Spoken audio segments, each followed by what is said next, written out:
Hello everyone!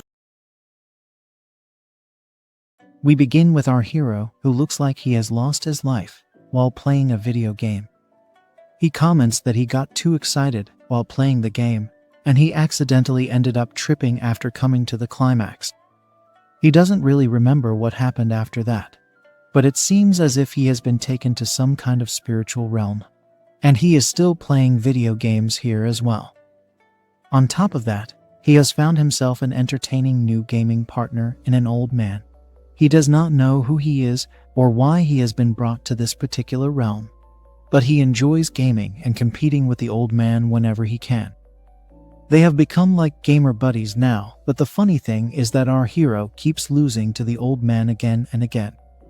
The old man mocks him for his constant failures, and that's when we learn that he is actually the creator of the game, which is called Grustheim. What's actually more shocking is the fact that this old man is none other than God himself. Our hero is unable to believe that the creator of his favorite game is God. But he is right in front of him, so he can't deny the truth. On top of that, he can actually see his own dead body, so he knows that he is actually in the spiritual world right now. Now, God tells our hero that he was pleased to see how much he enjoyed playing his games. As a matter of fact, he was shocked to see that his gaming buddy genuinely forgot to eat and sleep at times while playing the game. God was watching him the entire time, and he couldn't stop smiling.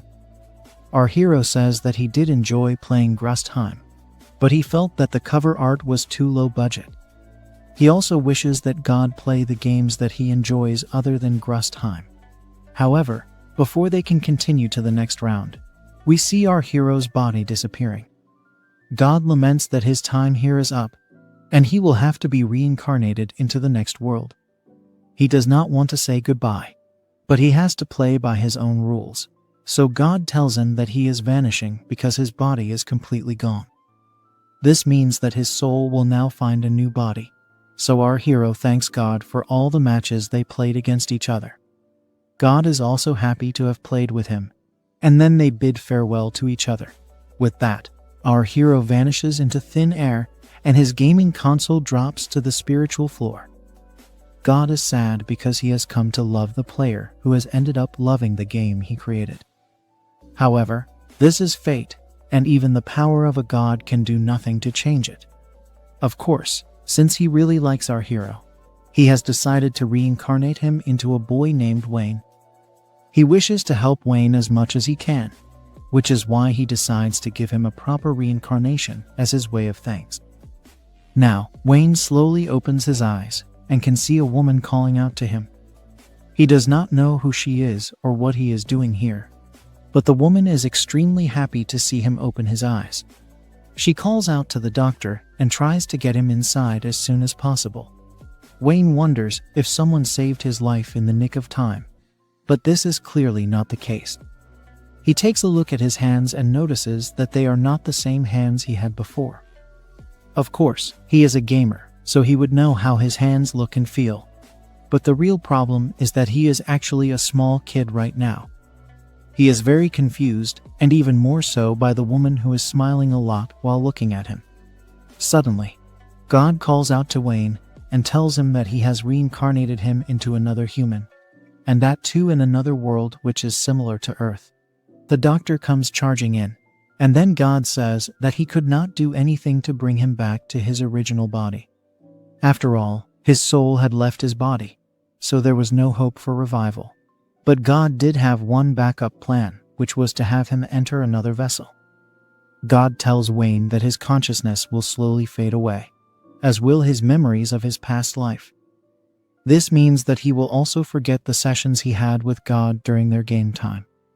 Having said that, God has left one gift for Wayne, which strangely happens to be a gun. Without this gun, our hero might end up forgetting everything. But God did not want this to happen, even if it makes him look selfish. At the end of the day, he does not want Wayne to forget that he loved playing Grustheim, and that he was a true gamer by heart. Now, the woman happily hugs Wayne and comments on how she is so relieved to see him breathing again. Of course, he still has no idea who she is, so he asks for her identity. He eventually says it out loud, and it shocks the woman to hear this. That's when he learned that her name is Fina, and she is actually Wayne's mother. Of course, because Wayne's soul is not her child's, we can safely call Fina his stepmom. The bald doctor tells Fina that Wayne could have lost his memory due to the accident, and it makes her upset. This is even worse for Wayne because his stepmom is an extremely cute and curvy babe.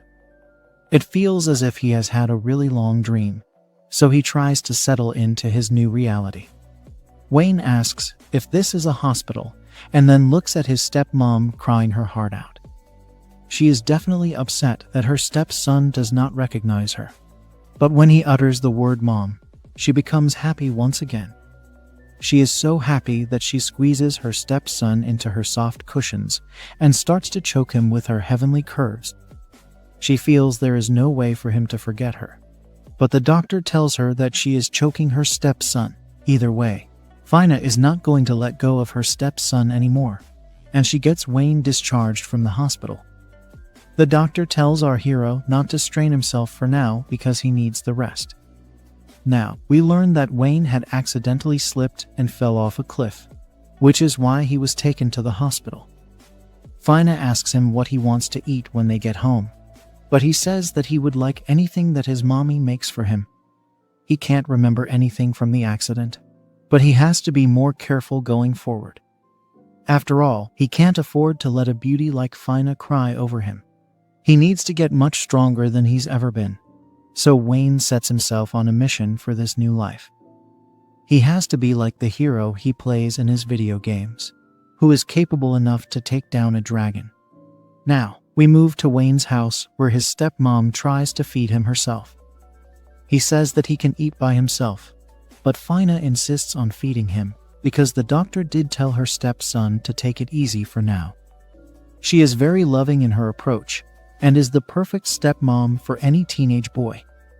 However, Wayne takes note of the fact that she is being very clingy with him.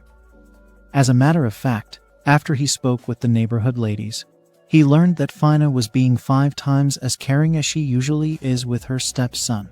She is being a bit too hands-on with her approach and doesn't even let him study by himself. Fina throws herself at her stepson and kisses him on the cheeks. She also tells him to return the favor, which is something he is not too keen on doing. Our hero tells us that his stepmom is very calm and composed on the outside when they are in front of other people. However, whenever they are alone in the house with each other, she becomes a bit too loving for his own liking. Wayne tells us that he does love his stepmom, but even he knows that this is not a normal relationship. Either way, since he has been pampered with so much love, Wayne manages to grow a healthy life. 4 years after this incident, we see him as 12 years old and flaunting God's gun as if he is a certified cowboy. By now, Wayne has mostly forgotten about his past life, which is why the gun in his hand is also something he does not clearly remember. It is by far his strongest strength, but he is not sure if he feels the same way about it. Now, he can safely hold it in his hands as they are big enough to wield a gun. However, he uses the world reload, and it triggers something in the gun. All of a sudden, a bullet reload cartridge shows up in front of Wayne and floats in the air. Soon enough, it goes inside the gun, thus making it locked and loaded. Wayne can hear the voices in his head telling him to pull the trigger, and it almost feels as if he has heard this somewhere before. That's when he actually does fire his gun, and the bullet hits the tree in front of him. Wayne is amazed to see himself wielding such a powerful weapon, and he can't believe what he has gotten ever since he was just 8 years old. Every single time he pulls the trigger, an immensely powerful bullet comes out of the gun and damages the tree. It looks like this world does not really know what a gun is, which is why such a feeling is so foreign to our hero. He is a bit shaken up by using the gun, but he knows he can use it become a lot stronger in the future. Having said that, Wayne shivers a bit too much and falls to the ground, probably because of the recoil from all the practice shots he was taking. Now, we move back to his place where Fina is taking care of him. Of course, she is worried for her stepson as she does not want to go through the same experience again. Luckily for her, Wayne wakes up, and she hugs him with joy. Our hero learns that he had collapsed outside, and he should not be pushing himself too much. Of course, he believes this is because of all the times he used his reload skill to shoot at the tree. It could be that the skill takes up a lot of stamina. So Wayne says sorry to his stepmom and promises not to mess up this way ever again. Fina makes him promise this to her, and Wayne tells us that he will need to learn a lot more about the gun he has just fired. After all, he has so much to understand about the weapon, and it does not make sense for him to make his stepmom cry again. Some more time passes by, and we can see Wayne inside a bathtub. He comments on how Fina has been spoiling him even more than before because of the incident with the gun. She does every single thing now, right from brushing his teeth to even changing his clothes. And this is all a bit too weird for Wayne. He does not want to be treated as a toddler anymore. But as soon as he thinks this, Fina calls out to him asking if he is in the bath. That's when his stepmom also enters the bathroom, and she is only covering herself with a towel. Wayne is shocked to see her, so he asks what she is doing in the bath. Fina simply says that she will wash his body now. With that, our hero has no choice but to let his stepmom rub his back from behind while he does his best to control his intrusive thoughts. However, Fina does not give him any time to recover as she starts to clean other parts of his body without any hesitation. This becomes a bit too much for our hero to take, and before his elephant unleashes its trunk, he decides to get up and run away from the scene. Now, we move to nighttime where Wayne is trying to sleep in his bed. He knows that today things went out of hand with his stepmom, as she was clearly trying to make a move on him. No matter how he looks at it, there is no denying the fact that something shady is going on inside Fina's head. Suddenly, someone knocks on the door, and it's none other than Fina herself, who is dressed up in provocative attire. Wayne does not know how to react to this, but his stepmom says sorry for going overboard earlier in the day. Fina explains that when she felt the size of his trunk, she realized that he has grown up quite a bit and might be taken away by some other girl. This was why she did not want him to drift away from her. But even then, Wayne feels this is a bit too strange for him. Fina gets on top of her stepson and says that she wants to be with him together forever. From the smell of her mouth, Wayne realizes that his stepmom is drunk and does not have any kind of filter on her intrusive thoughts. Now, Fina climbs into bed with Wayne and says that stepmom and stepson should sleep together. He says fine, hoping that sleeping is all that they are going to do. But this could not be further from the truth. He knows this is a bad thing, because Fina's soft cushions are pressing up against his arm, and it's causing his elephant to rise from his slumber. He can't help the fact that his stepmom is so cute and curvy, and it looks like he is about to do the unspeakable. Fina tells Wayne that he has really grown a lot in these 4 years, and she might just make a move on him now. At any cost, our hero has to endure the temptation and not do anything twisted. However, when we move to the next morning, we can see that he was not able to endure anything at all. The stepson and stepmom had become official residents of Alabama due to their lewd acts last night. Fina looks at Wayne with a smile and says happily that they were able to do what she was wanting to do for a while. It turns out that Wayne released his trunk's water into his stepmom's well, and even though she wanted him to do it, she says that he has to take responsibility for it. He wants to know what she means by this, so she says that he should stay by her side and never leave her alone. It looks like Wayne has found himself a new twisted mission now. And then we move to his stepmom getting him ready for some training. She asks him what he wants to be in the future, but he asks her why she wants to know this all of a sudden. She says that he has become an adult now, so he needs to think about his future. He says that he would like to travel to other places and become an adventurer. After all, that is what usually happens when a boy is reincarnated into another world. Fina does not seem to mind this at all, and she says that it would be a good idea to attend a military school. Wayne asks if Fina wants him to become a soldier. but she says that it would benefit him to train and get qualified for the military reserves. The stepmom adds that there are many uses for this qualification, especially if Wayne wants to travel and explore the world. If there were any newly discovered ruins, caves, or caverns, then it will be a lot easier for him to gain access to them if he is a military reserve. We learned that a lot of people attend the academy and get the necessary qualifications to become adventurers in this world. This is mainly popular because exploring dungeons can be a lot of fun over here. Wayne finds these things interesting, so he decides to go ahead with the military academy. Fina says that he will need to attend the academy starting next year, but since it is a boarding school, he will have to live in a dorm along with the other students. Wayne asks if his stepmom is fine with this, but she says that she can bear it as long as it is for her stepson's future.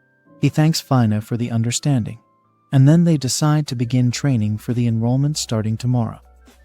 With that, our hero finally began an actual mission in his new life to become an adventurer and sort out his future.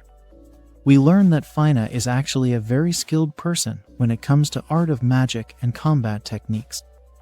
Wayne puts in his best efforts to learn about magic spells, body training, fighting skills, cooking, and even late-night bedroom skills.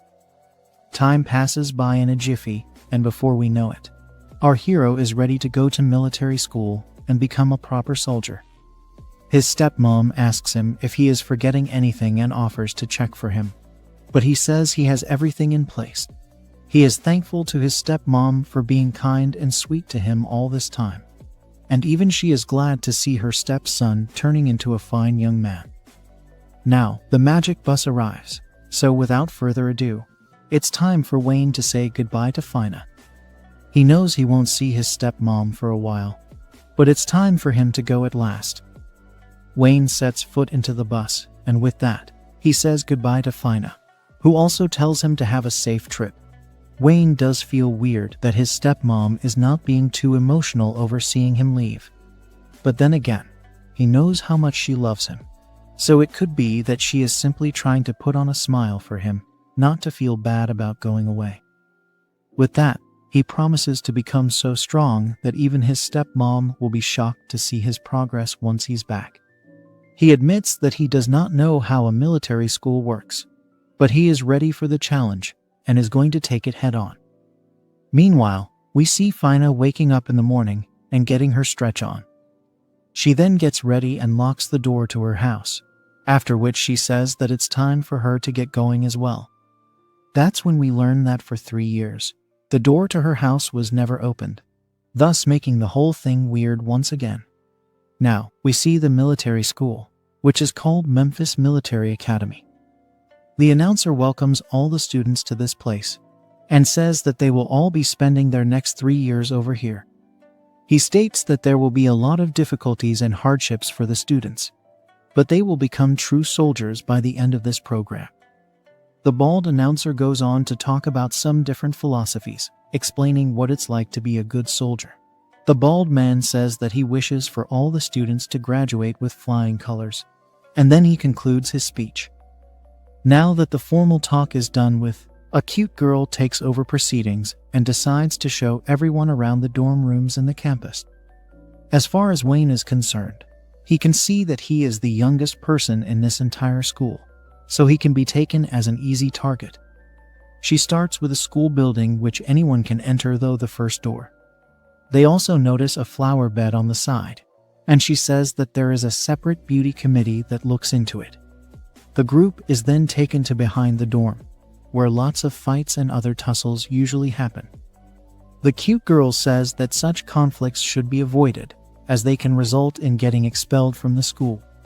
Also, if anyone sees anything, then they are expected to inform teachers about it.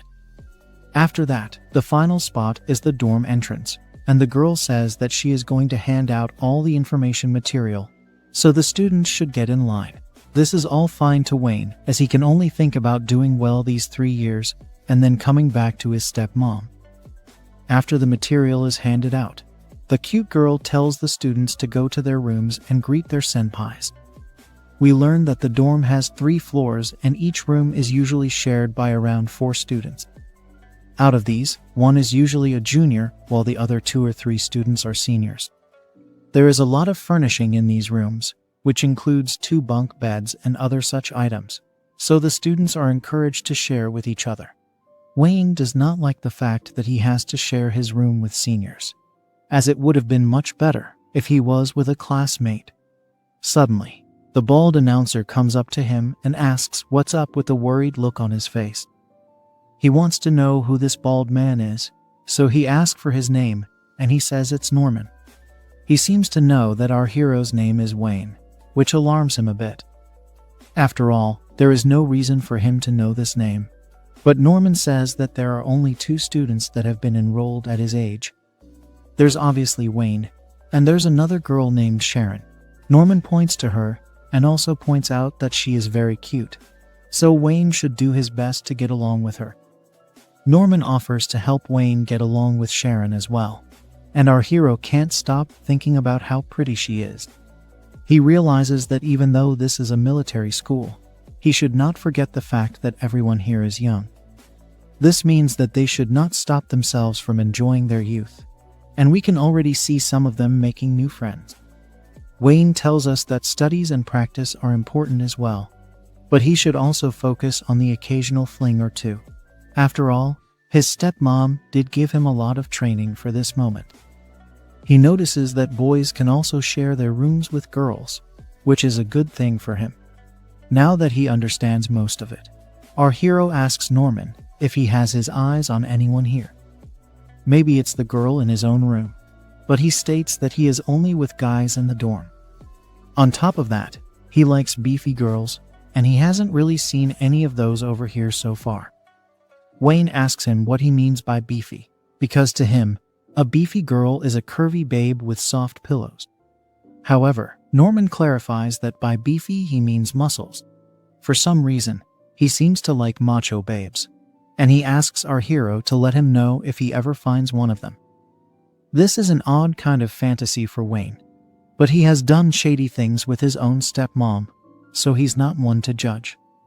Norman tells our hero that he is a good guy, so they enter the dorm together and check for their rooms. Norman heads in his own direction and hopes to see Wayne in class the next day. Now that he is alone, Wayne starts to feel a bit nervous again, and he learns that Sharon also doesn't really have anyone to talk to. If that's the case, then it would have been great if the both of them were together. Anyway, he has to move forward, so he finds his own room, which is 208. Wayne hopes his seniors are nice, and with that he enters the room after asking to come in. It turns out that he is greeted by an extremely cute and curvy babe who refers to him as Freshman Cunt. Wayne is still trying to digest the fact that he is sharing a room with a girl. But then we learn that there is one more curvy babe in the form of Edna who is in bed. The cute girl tells Edna that a new kid has arrived, so Wayne bows down to them and says that he is in their care now. He introduces himself, but the cute girl tells him there is no need to be so stiff with her. She then tells Edna to come and say hello as well, but she simply shows some sass and turns over. The cute girl comments that Edna has a bit of a temper, so there is no need to take her behavior seriously. Wayne takes note of this and wonders if his first interaction with Edna has gone well. After all, he feels that he might have made her upset for some reason because he had no idea he would be sharing a room with girls. The cute girl tells him it's all good because Edna is a sweet girl by heart. She tells him to come inside now and introduces herself as Holly. She hopes to get along with him, and he is also looking forward to her taking care of him. He also tells Edna that it's nice to meet her, even though she has her back turned to him. Now, Holly tells Wayne that he can use the bottom bed in the front, as she was using it until yesterday. She jokes that it still has her scent on it, so Wayne gets a bit too excited. He doesn't want his intrusive thoughts to come to play, so he says that he is fine with taking the top bed. However, Holly tells him that a senpai will always have the absolute word, so he has to listen to her. It does look like Holly has some intrusive thoughts of her own, because she wants to tease Wayne due to his innocent look. She offers to brew him some tea as he must be tired from attending the opening ceremony. He is thankful to her for her kindness, and then the both of them sit down together. As he sips on his tea, Wayne is taken aback when Holly randomly asks him if he has ever been touched by a woman. He spits out his tea and tells Holly that she has asked him a very abrupt question. However, she tells him that he's giving the vibe of not being used to women. Of course, our hero can proudly say that he has elite experience. But he can't exactly reveal the fact that he has done it with his stepmom. This is why he has to keep his mouth shut and tell her that she should not be teasing him this way. His behavior makes Holly believe that he is indeed an innocent boy, and that makes her even more excited. She does not know what she is going to do with him, but she definitely wants to have a taste of the fresh meat. Wayne can feel a somewhat wicked gaze from her, and then Holly asks him why he decided to enroll into military school. She feels it must be because he wants to become a soldier, and then she is about to say something. But at that very moment, our hero says that he wishes to join the reserves. Hearing this suddenly makes Edna wake up, and this shocks Holly more than anyone else. Edna refers to Wayne by his name and asks him to lend his face to her for a bit. She tells him to hurry, and our hero has no other choice but to say yes. Holly is upset because the conversation was going to become interesting for her. Of course, Wayne has to keep both girls happy, so he tells Holly that he is sorry for abruptly leaving. She says it's fine, and she hopes to continue their little talk once he's back. Holly shows off her shady side, yet again by saying she wanted to give Wayne a peek at her soft pillows. This would have made him give her some more cute reactions, which is something she likes to see. She is of the opinion that even Edna wants to show Wayne around, and this leads her to believe that Edna has a sweet side to her as well. Our hero is taken to behind the dorm, which is an area the students were warned about earlier.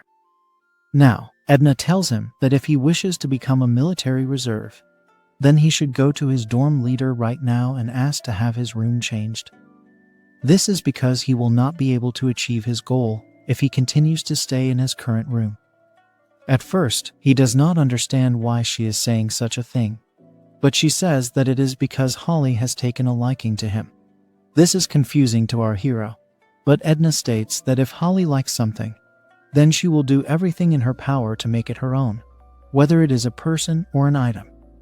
Also, her parents are active duty officers, which means that she also has a strong range of influence. Essentially, after graduation, Holly will make sure that Wayne gets drafted as a soldier. Of course, Wayne counters by saying he can simply decline this offer, but Edna says that it's pointless to do so as Holly is a cunning girl. Basically, she will do anything that would be necessary during enrollment to keep Wayne by her side. She won't stop until he becomes totally dependent on her. So the moral of the story is that he will need to stay away from Holly as much as he can if he wants to become a military reserve.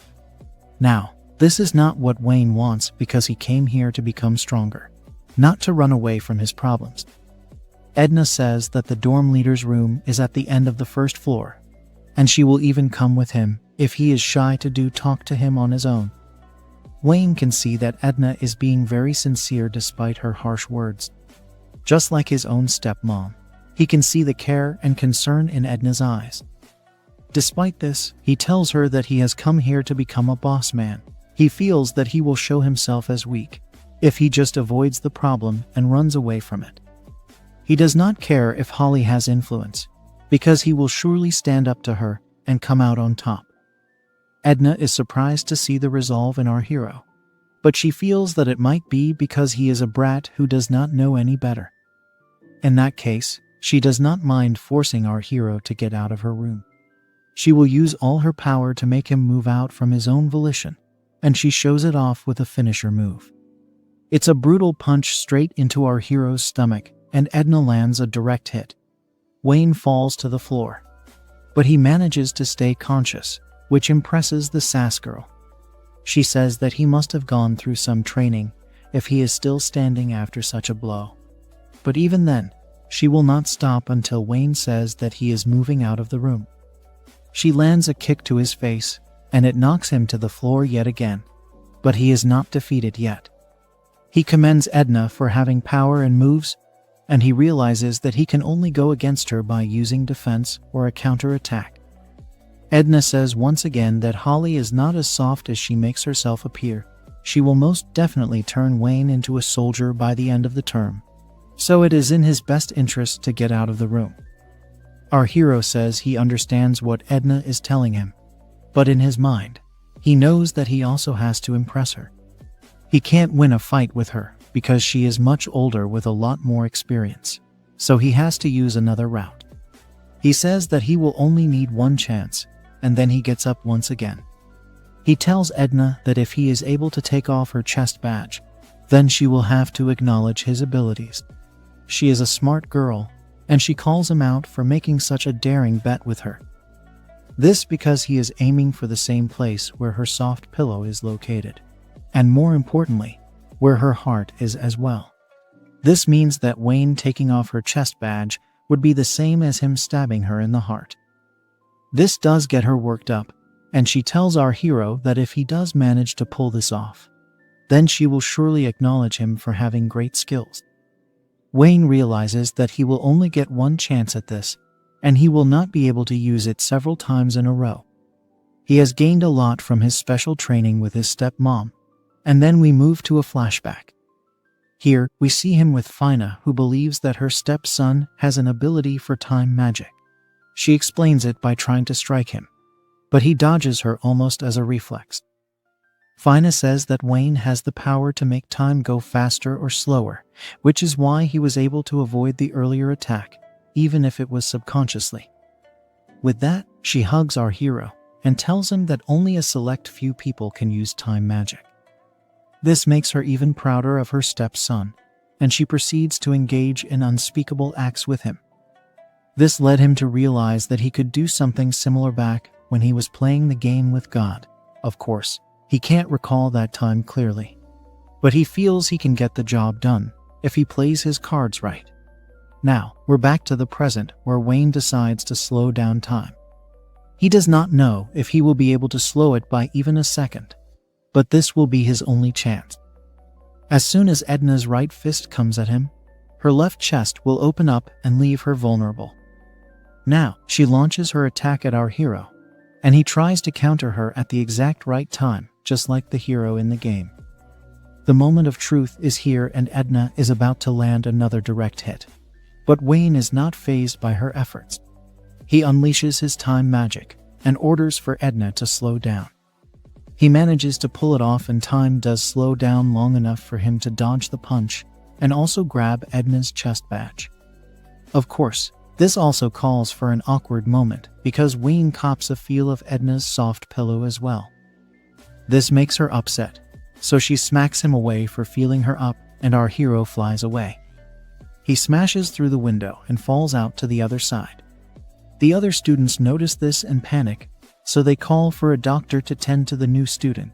The news spreads everywhere about a new student getting punished by his senpai, and they treat it as a warning if they were to disobey their seniors. On the other hand, Holly is wondering why Edna and Wayne are taking so much time as she has finished off all her rice crackers. Later, Wayne wakes up in the infirmary, but he's still uneasy as he had taken a string of finisher moves from Edna.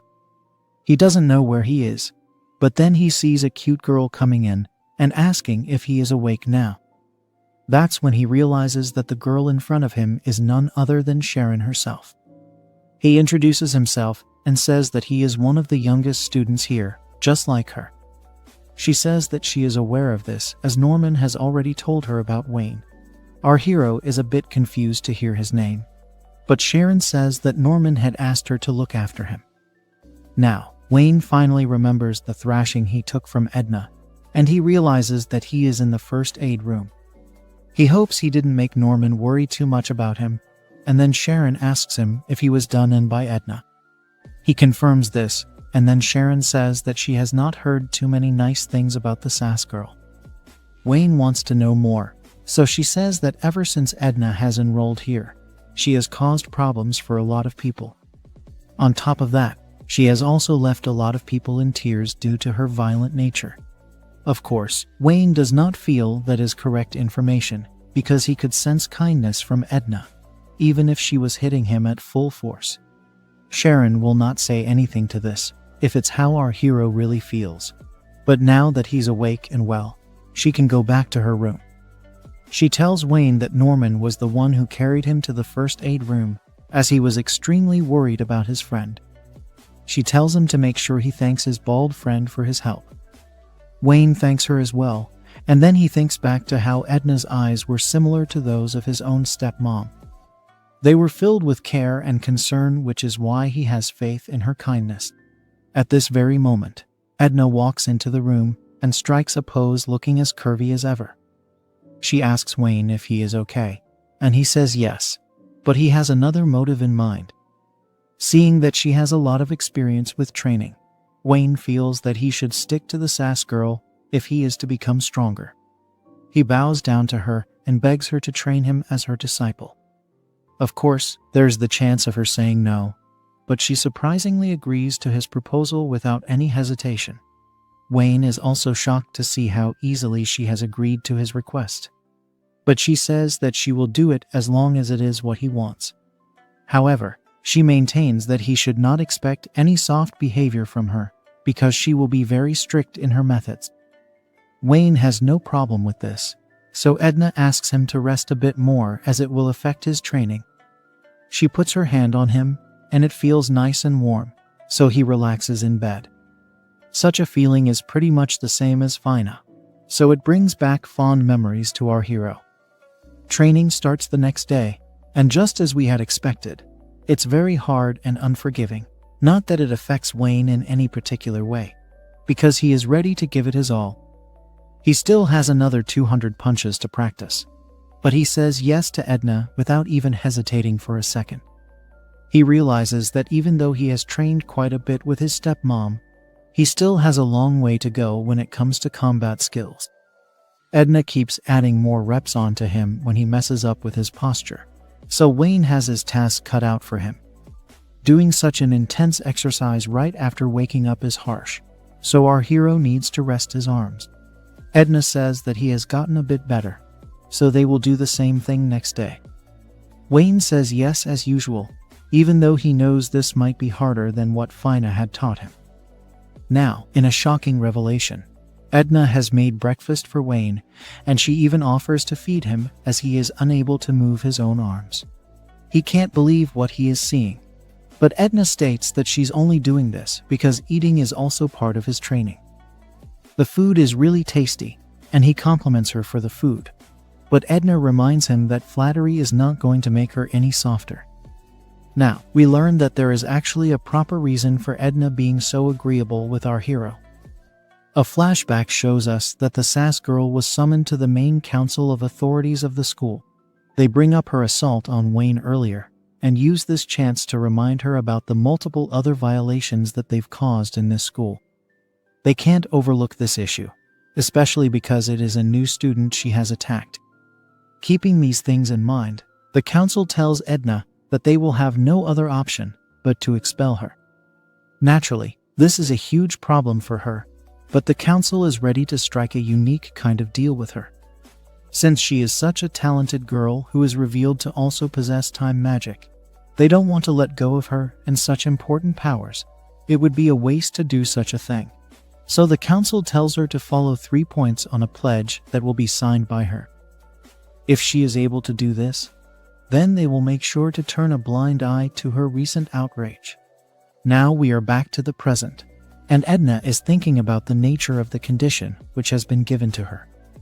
On top of that, the council member who gave her the pledge is not someone she knows. She could also sense a strong bloodlust coming from her, so it could be possible that this instructor is Wayne's stepmom. Anyway, we learn that the first condition is to look after Wayne, and that includes treating him as if he is some kind of lover. Now, we see Edna wiping a stain off our hero's mouth, and it almost feels like she is indeed his lover girl.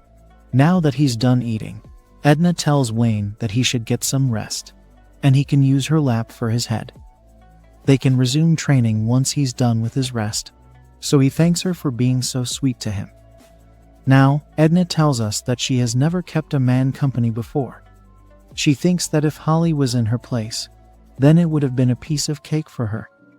She even imagines Holly mocking her for not knowing the touch of a man. Edna gets annoyed simply by imagining Holly's smug face making fun of her, and this anger pushes her to resume training with Wayne. She is about to make him do a lot of leg work, and he is up to the task. He goes hard, but Edna tells him to stretch his legs even further. He does not mind any of this, which makes the sass girl actually commend him for keeping up with her training. Since she has been consistently first in the practical training department, Edna is always pursued by others to train them. However, none of these people were able to keep up once she pushed them past their limits. Instead of blaming themselves, these people would actually put Edna at fault by calling her harsh and extreme. Such rumors would spread rather easily. But it's not the same case with Wayne. He is earnest and sincere in his work, and he also chases after Edna to teach him more. After some time, we see that Wayne has completed yet another 200 sets both for left and right legs, so he is at his wit's end. Edna is pleased to see his efforts and says that they are done for today. Now, she asks him if he is willing to make a bet with her. He says yes as usual and is told to show if he can beat Edna in a match. If he wins, then she does not mind doing anything that he asks of her. He can even decide what kind of match they should have. And Edna mentions that he can even have his way with her if he comes out on top. She really is putting her body on the line to see our hero's skill set. Of course, this is mainly to motivate him better. So Edna asks Wayne if he wants to place this bet with her. Motivation really wasn't an issue with him, as can be seen in his dedication, but he understands the rules, so he'd like to challenge Edna to a shooting match. He's confident he'll win against her, which somewhat surprises the sass girl. Anyway, she goes through the rules of shooting with him, and then they go to an off-campus shooting range where they can play out their bet with ease. There are certain rods that can be used for shooting, and Edna offers one of hers to Wayne, but he says there will not be any need for it, as he will use his own weapon. Edna is a bit taken aback to see so much confidence in Wayne, but she has a secret skill which she will use to defeat him. Since her honor is on the line, there is no way she will allow our hero to win over her. Now, she presents the condition, which is that there will be a total of 20 plates, which will fly from right to left in front of some trees.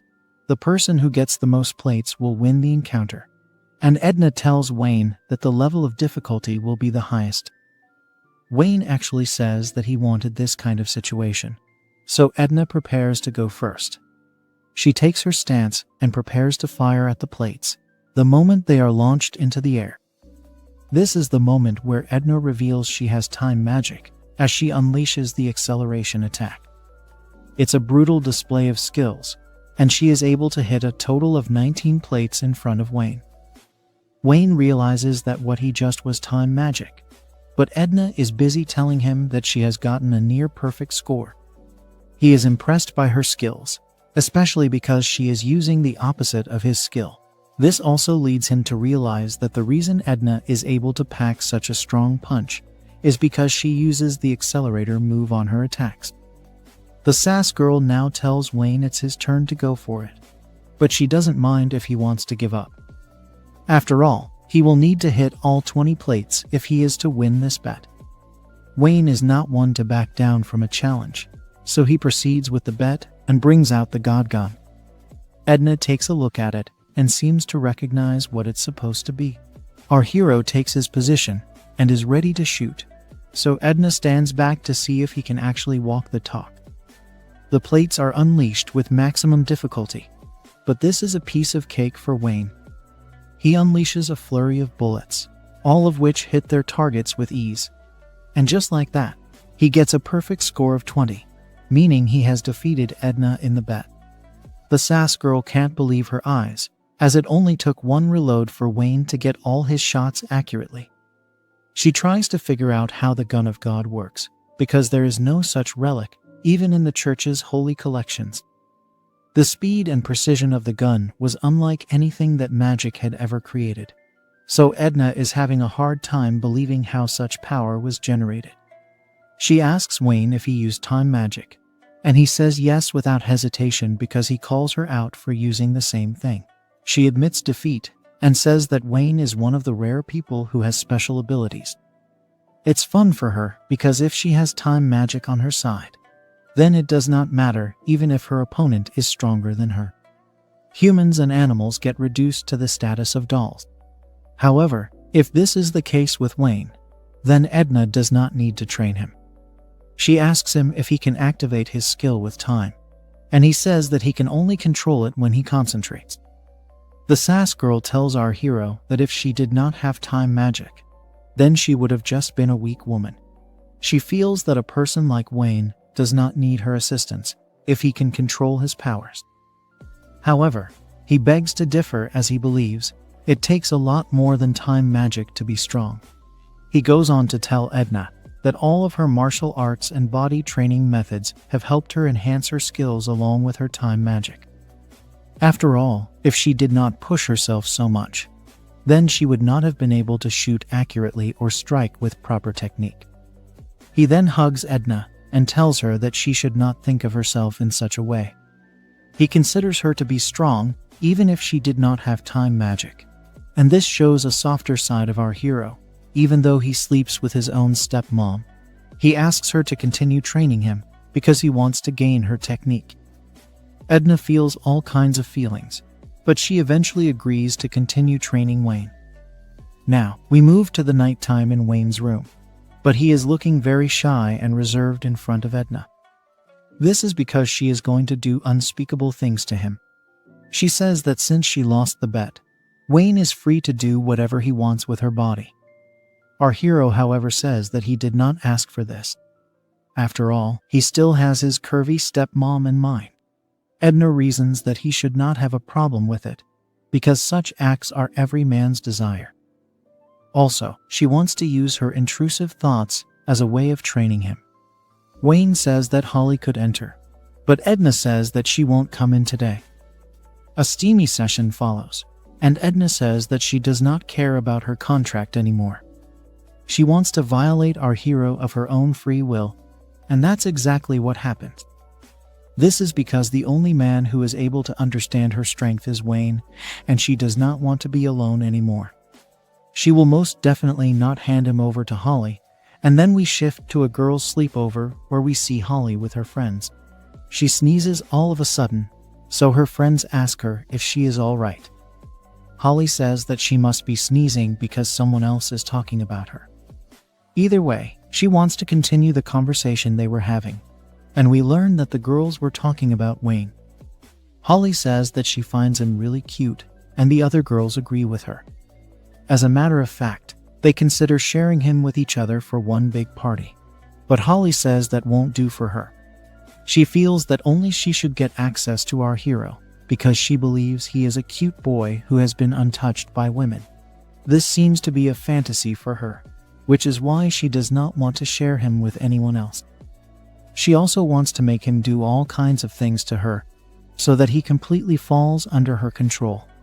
Of course, she does not realize that Wayne has now managed to clap two sweet and curvy babes like a total boss, but that's a different conversation. The other girls seem to be scared of Holly, so they simply give in to her request and don't raise any other kind of concern. They are just grateful that Holly is spending time with them, so they put this issue aside and go to sleep. How is Holly going to try to bring Wayne under her control? Will he and Edna become full-time lovers? Also, what is the deal with his stepmom Fina? Like, share, and subscribe if you liked this video. Show it some love, and I'll make part 2 if you want me to make part 2. Until then, see you next time. After all the shady activities have been dealt with, we see Edna freshening up, and then Holly shows up. She tells Edna that she has done well with her training today, but she does not see Wayne anywhere. Edna tells her that Wayne has gone to shower as well, since even he must be feeling very dirty after all the things he had done to her. Since Holly is interested in taking away our hero's innocence, she asks Edna if she can be alone with Wayne today. She even confesses that she can't get our hero's elephant out of her mind. But Edna has to break the news to her that she and Wayne have done the unspeakable. Of course, Holly can't believe that such a thing has happened, and she laments that she can't tease our hero anymore. She actually wanted to take Edna's innocence as well, but it's a bit too late for that now. Suddenly, Holly talks about two kinds of flowers that exist in this world which can be plucked, but Edna is clueless once again. Holly then says that if she engages with Edna and Wayne at the same time, then in a way, she will take the credit for that particular act. Edna is not interested in this at all, and then she tells Holly that she intends to become Wayne's lover. This is a big shock, and even though Holly is Edna's friend, she is not going to let her take our hero away from her. Edna then says that even Wayne might have a thing for her, so love is not a bad thing at all. She blushes while saying this, and Holly realizes that she has now become attached to Wayne. It's becoming a bit too much for Holly to take, so she scolds Edna and runs away after calling her a cheater. Edna did expect this revelation to cause some kind of trouble, but she is fine with taking whatever risks are necessary to protect her lover boy. Now, we shift to our hero, who is still cleaning off all the shadiness from his body. He could never believe that he would get to do it with Edna, and she happens to be a bit different from his stepmom as well. If he has to nail it down, then Fina's body is very soft and curvy, while Edna has larger pillows and a nicer bottom. Simply thinking about these two babes makes Wayne all hot again, and he has not been able to cool down from his earlier session. He has to hurry up and change before he misses class, but he does not realize that someone is here to kidnap him. Our hero passes out from a toxic agent, and he wakes up seeing himself trapped as a hostage. The culprits talk about how they were fortunate not to have been caught by anyone while they kidnapped Wayne. They are currently in a place where no one will be showing up, so Wayne worries as to what these people are going to do to him. Now, we learn that the culprits are none other than Holly's gang of followers, and they seem to be interested in getting rid of Wayne as a threat to their idol's body. The girls argue that ending Wayne would not be a bright idea because if Holly were to find out about this, then she would not spare any of them. They refer to Holly as Oni-sama, so Wayne is still not able to figure out what's going on over here. Then, the girls figure that the best way to deal with our hero would be to get rid of his elephant so that he will not be able to do shady things to Holly. As they try to identify the right way to do this, Wayne laments that these girls are having a terrifying discussion in front of him. One of the girls, who is a science maniac, says that she can inject Wayne with a substance that will make his elephant's trunk soft. This way, there will be no external injuries and our hero will never be able to enjoy his shady activities again. It's the worst possible situation that Wayne could have found himself in, and he needs to find a way to escape. The science girl says that she can come up with an injection by nightfall, so Wayne does have some time to figure a way out. However, the other girls notice that Wayne is trying to escape, so they knock him out once again and can rest assured that he will not wake up till they come back. As he passes out, our hero can only remember his stepmom, who introduced him to this world of shady activities. Meanwhile, Edna asks Holly if she has seen Wayne because he has not come back from his shower yet. Of course, Holly is not interested in telling her anything, but even she does not know what is happening to Wayne right now. Edna is sad because she wanted to use this time to flirt with her new lover boy. As a matter of fact, she says that she should be showering with him from now on. Holly is not at all happy to hear this, and she makes her frustration known to Edna. Now, Edna asks Holly if she can get her gang to look for Wayne, but she says that they are not a gang, but rather her cute little sisters. She recalls that they were busy with something, so she can't disturb them right now. Edna can't wait to get her hands on Wayne again, so she asks Holly to lend her a hand while she searches for him. She says that Holly also has intrusive thoughts about our hero, so she should definitely step up. This is true, and even though Edna got to Wayne before her, Holly decides she might as well help so that she can be repaid the favor later on. Plus, She'd like to be the next girl on Wayne's list, so she does not want anyone else to claim him before that. Holly is very popular in the academy, which is one of her advantages over Edna, so she asks a random girl if she has seen Wayne anywhere. This girl does not seem to like Wayne because of his luck, and she is actually keen on becoming one of Holly's cute sisters. Holly is only interested in our hero right now, so the girl says that Holly's gang was actually talking about him just now. She points her to the place, and then Holly allows her to come to her next sister meeting. Now, we move back to the gang, and they discuss if this is really a good idea. After all, Holly was definitely interested in Wayne, and this leads to some back and forth. They mention cutting off Wayne's elephant at the exact same moment that Holly enters the scene, and she demands to know what the girls are talking about. They panic upon seeing their idol, but they don't really have much of a choice left anymore, so they might as well own up to what they have done. The girls explain to Holly how they kidnapped Wayne, and then they take her to our hero, who is still tied up and not in the best condition. The girls say that they have prepared Wayne for Holly, and she can dig in if she wants. They are even ready to use their own mouths first, so that Holly will only need to connect her kitty cat to Wayne's elephant. But Holly needs a proper explanation right from the start of this plan, so she asks the girls to elaborate. After she gets a proper understanding as to why her cult girls are behaving this way, Holly laments that this is not the right way to go about things. The girls still say that they are ready to chop off Wayne's elephant after Holly is done with him, but she tells them to stop with this nonsense. Then, the girls offer to turn Wayne's elephant soft, so that he can become a teddy bear for Holly to cherish. Hearing this makes Holly think of a few things herself, and then she realizes that this is her chance to make Wayne her slave boy. Basically, she hopes to make our hero addicted to her body, so that he will never be able to leave her. In turn, Edna will break up with Wayne, and this will allow Holly to get with her as well.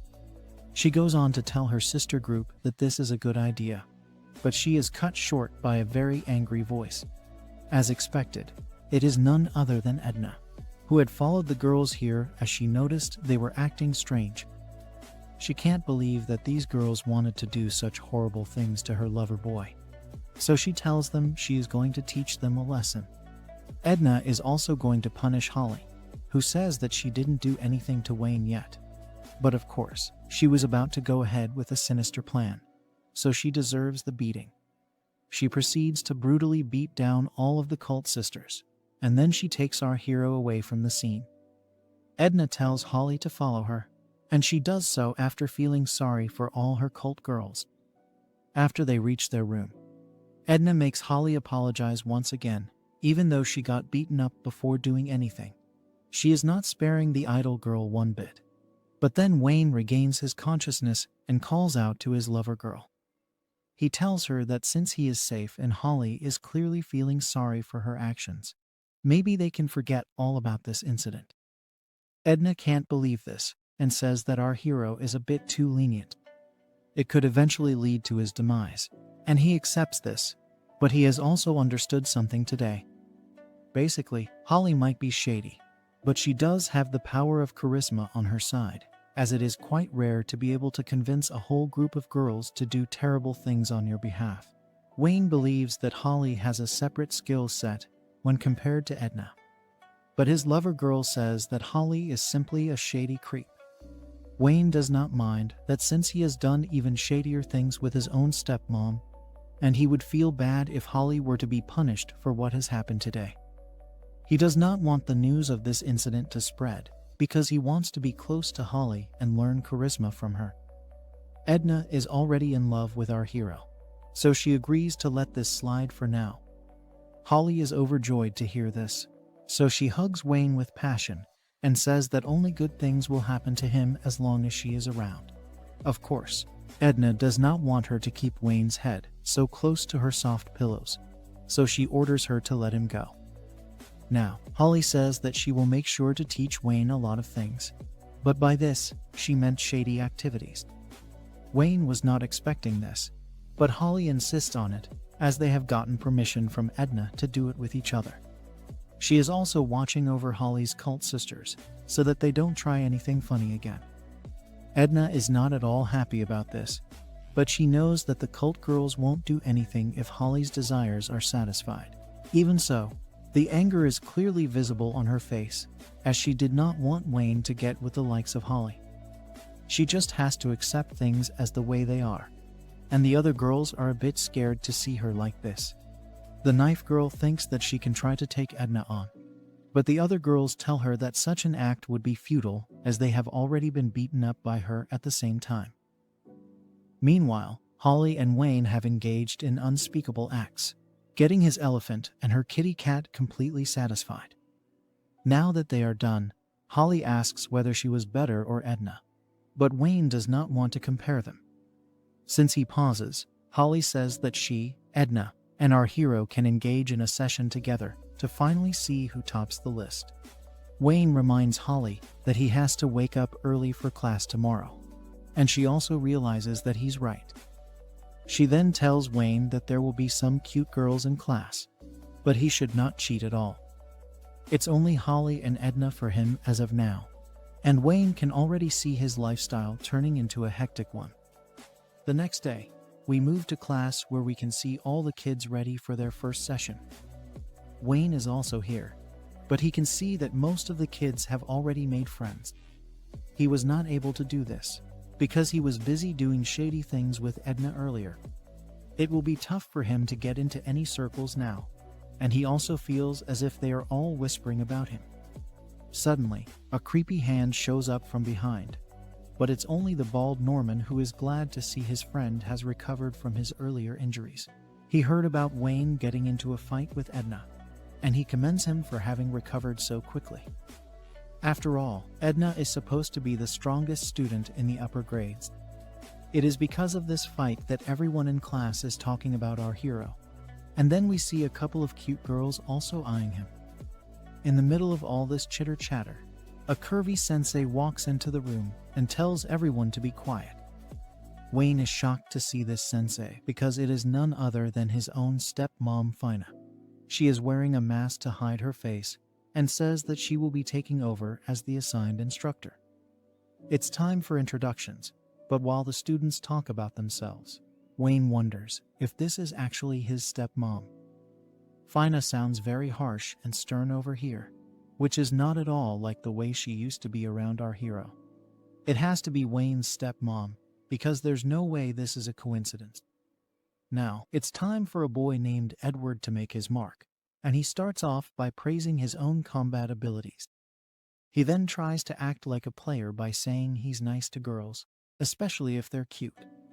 Edward actually has the guts to then ask Fina out on a date, since she also has a super curvy body. Of course, she shuts him down and tells him to save his worthless talk for the mirror.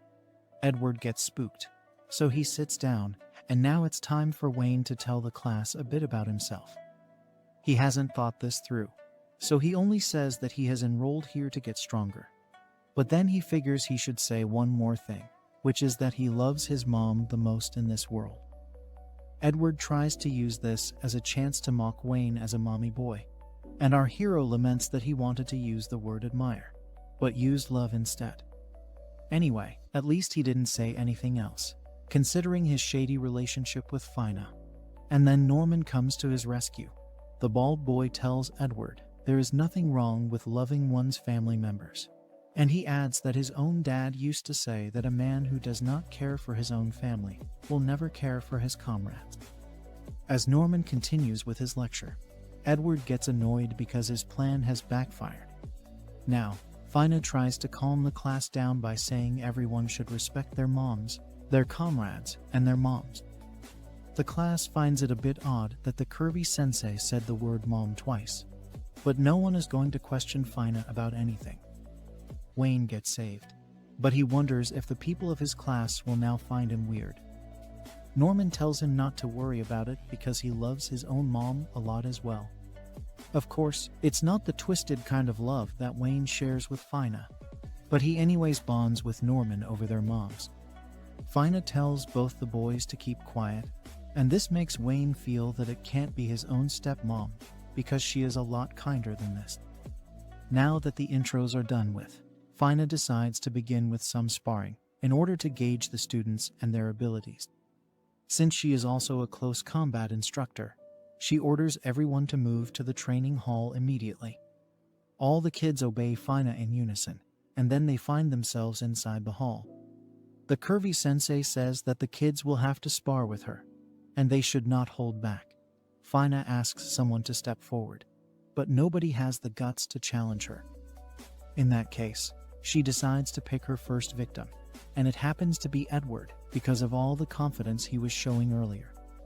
At first, he says that he can't raise his hand on a cute and curvy babe, but Fina does not care, and she asks a girl named Sharon to give the signal to begin. Edward is not ready for this, but he decides to go easy on Fina as he does not wish to harm her. Of course, he has no idea how skilled Fina is, and she launches a soft attack on him instantly. Edward is taken down, and then the curvy sensei mocks him for being so frail. It looks like his confidence was nothing more than just talk, and this ticks him off, so he decides to get serious. Edward declares that he was going easy on Fina because she is a woman, but now he will use his full power punch, which is strong enough to take down bears.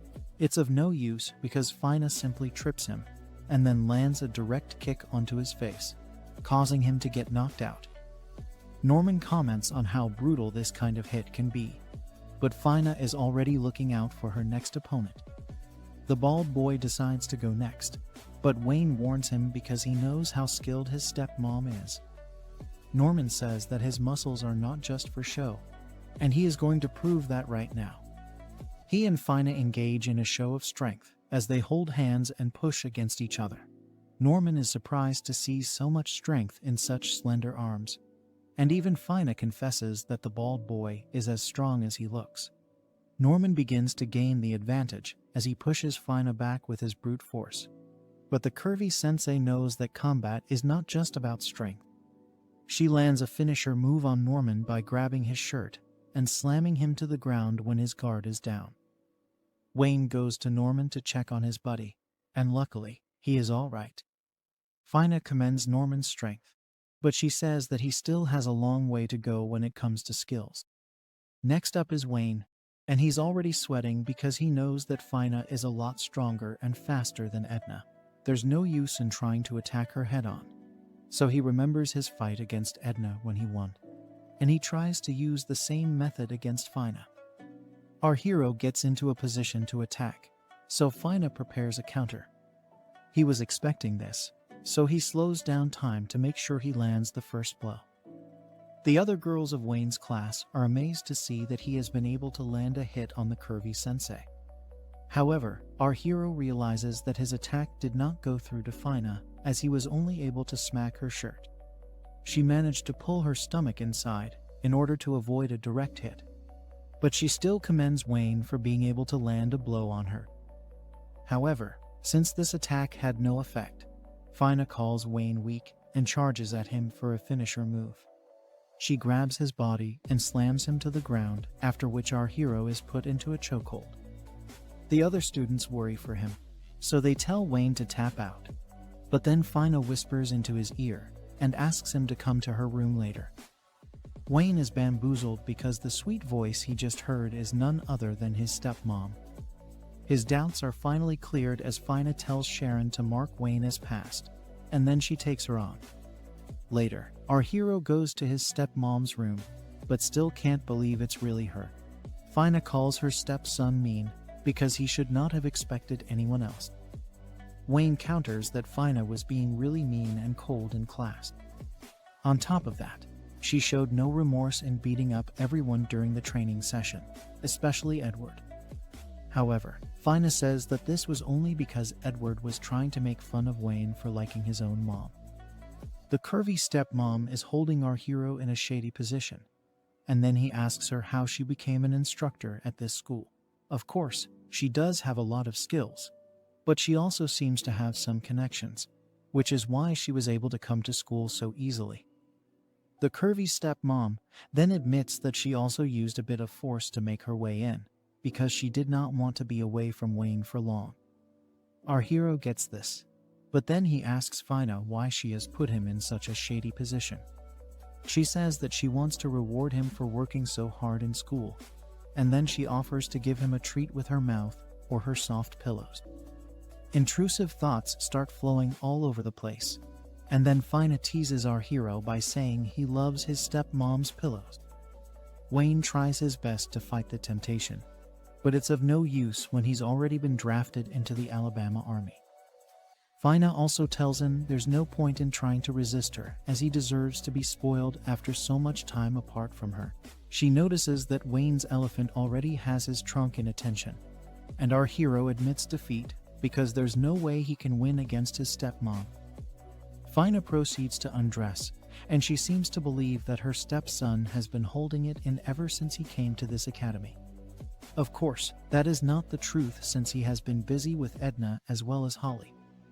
Either way, Fina says that she will do tons of shady things with him now that she's here, and then she invites our hero to bed. Of course, Wayne is now in a predicament, as he does not know how to explain his new lover girls to his stepmom. How is our hero going to play this situation? Will he introduce Fina to Edna and Holly? Will they all have a group session together? Like, share, and subscribe if you like this video. Show it some love, and I'll make part 3 if you want me to make part 2. Until then, see you next time. After Wayne gets done with all the shady things his stepmom tempts him to do to her, it's morning time, which means that he needs to get to class as soon as possible. After the classes are done with, our hero rejoices over finally being able to get some rest. Norman shows up and asks Wayne if he would like to get some lunch with him, and he agrees. However, the Baldy also wants to invite someone else, and that happens to be Sharon. As he asks her to come dine with them, she wonders if she is actually getting the chance to sit and eat with Wayne, who at this point has become a babe magnet and is making every man on earth jealous of him. She fidgets for a bit and acts cool as she says that she doesn't mind eating with the boys, so Norman gets excited. He says that they should eat in the courtyard or something, and the others agree, although not with as much excitement. As they walk towards the courtyard, our hero asks his bald friend why he decided to invite Sharon to eat with them. Norman says that this would be a good chance for the both of them to get to know each other. After all, our hero has become a very popular boy ever since his hit with the instructor, otherwise known as his stepmom. Of course, if the school knew what else he was doing to the instructor, then they would have probably made him the principal by now. Norman basically says that he wants to become a wingman for Wayne, and he advises him to make use of his stock while it is high. Once again, our hero is doing a lot with his stock when it comes to Fina, Edna, and Holly, so he doesn't need to worry about getting other girls. He even tells Norman that he has no desire to get with Sharon as of now. After all, there is a limit to the number of girls he can handle. However, the Baldy refuses to give up, and he tells Wayne that Sharon is indeed interested in him. All he needs to do is push a little, and he can hit the jackpot with her as well. Wayne is still not sure about this, but all the chatter between the boys makes Sharon curious, so she asks them what they're talking about. They shrug it off as unimportant banter, and then the trio heads over to the courtyard for their meal. The weather is quite nice, and Sharon seems to like it, so she says that it was a good idea to come here. The breeze hits Sharon in the face, and her lustrous hair flows across her face, making her look even prettier.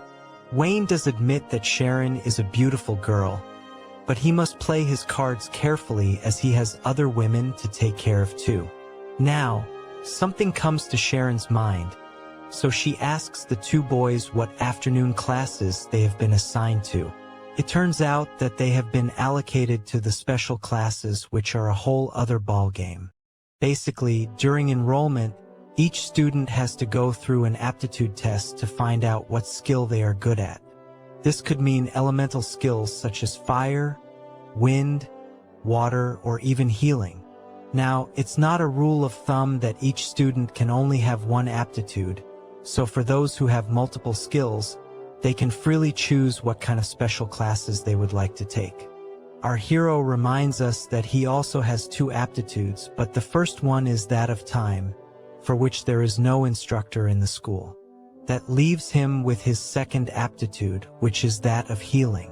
Sharon is surprised to hear this because she would have never expected to see Wayne with such a skill.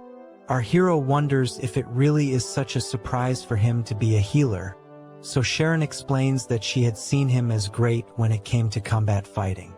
She also heard that Wayne was great with shooting, so it would have made sense for him to have an aptitude that worked on offense. She also points out that healing mages are known to be very kind at heart, so Norman uses this as his chance to execute his wingman skills. He tells Sharon that since Wayne is both kind and strong, he is a great guy, but our hero doesn't like the obvious ploy at work here.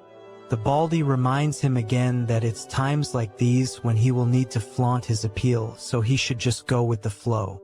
Seeing both these boys fool around with each other makes Sharon laugh, and she says that the both of them seem to be getting along very well. Anyway, Wayne continues by saying he will be going for healing classes in the afternoon, and then he asks Sharon what aptitude she has been given.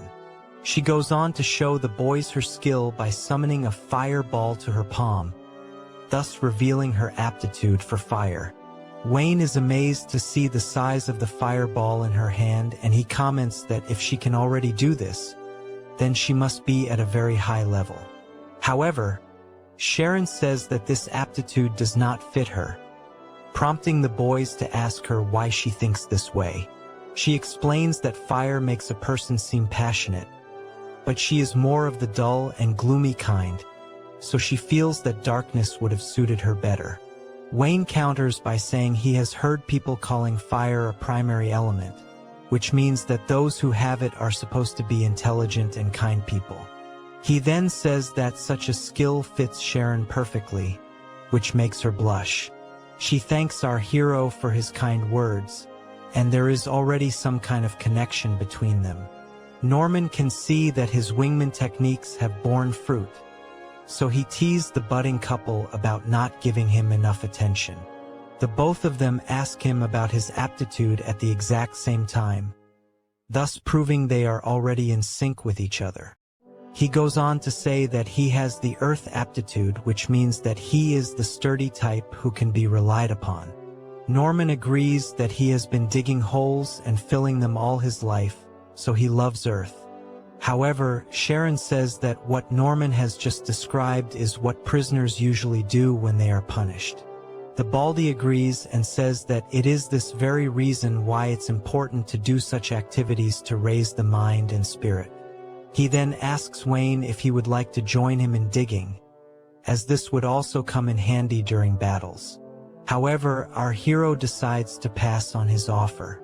Suddenly, the trio can hear the bell ringing, so it's time for them to get back to class.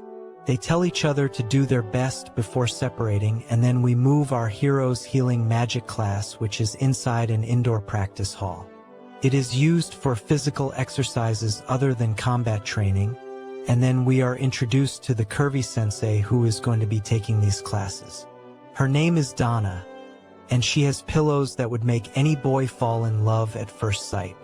Everyone comments on these pillows, but Wayne looks at them like a work of art. He even compares them to Edna's, stating that if hers were boing, then these would be kaboom. Donna explains that everyone here may have the healing aptitude, but even this is broken down into several attributes. For example, when it is a case of bleeding via a cut, then it would be best to use fire healing to seal up the wound.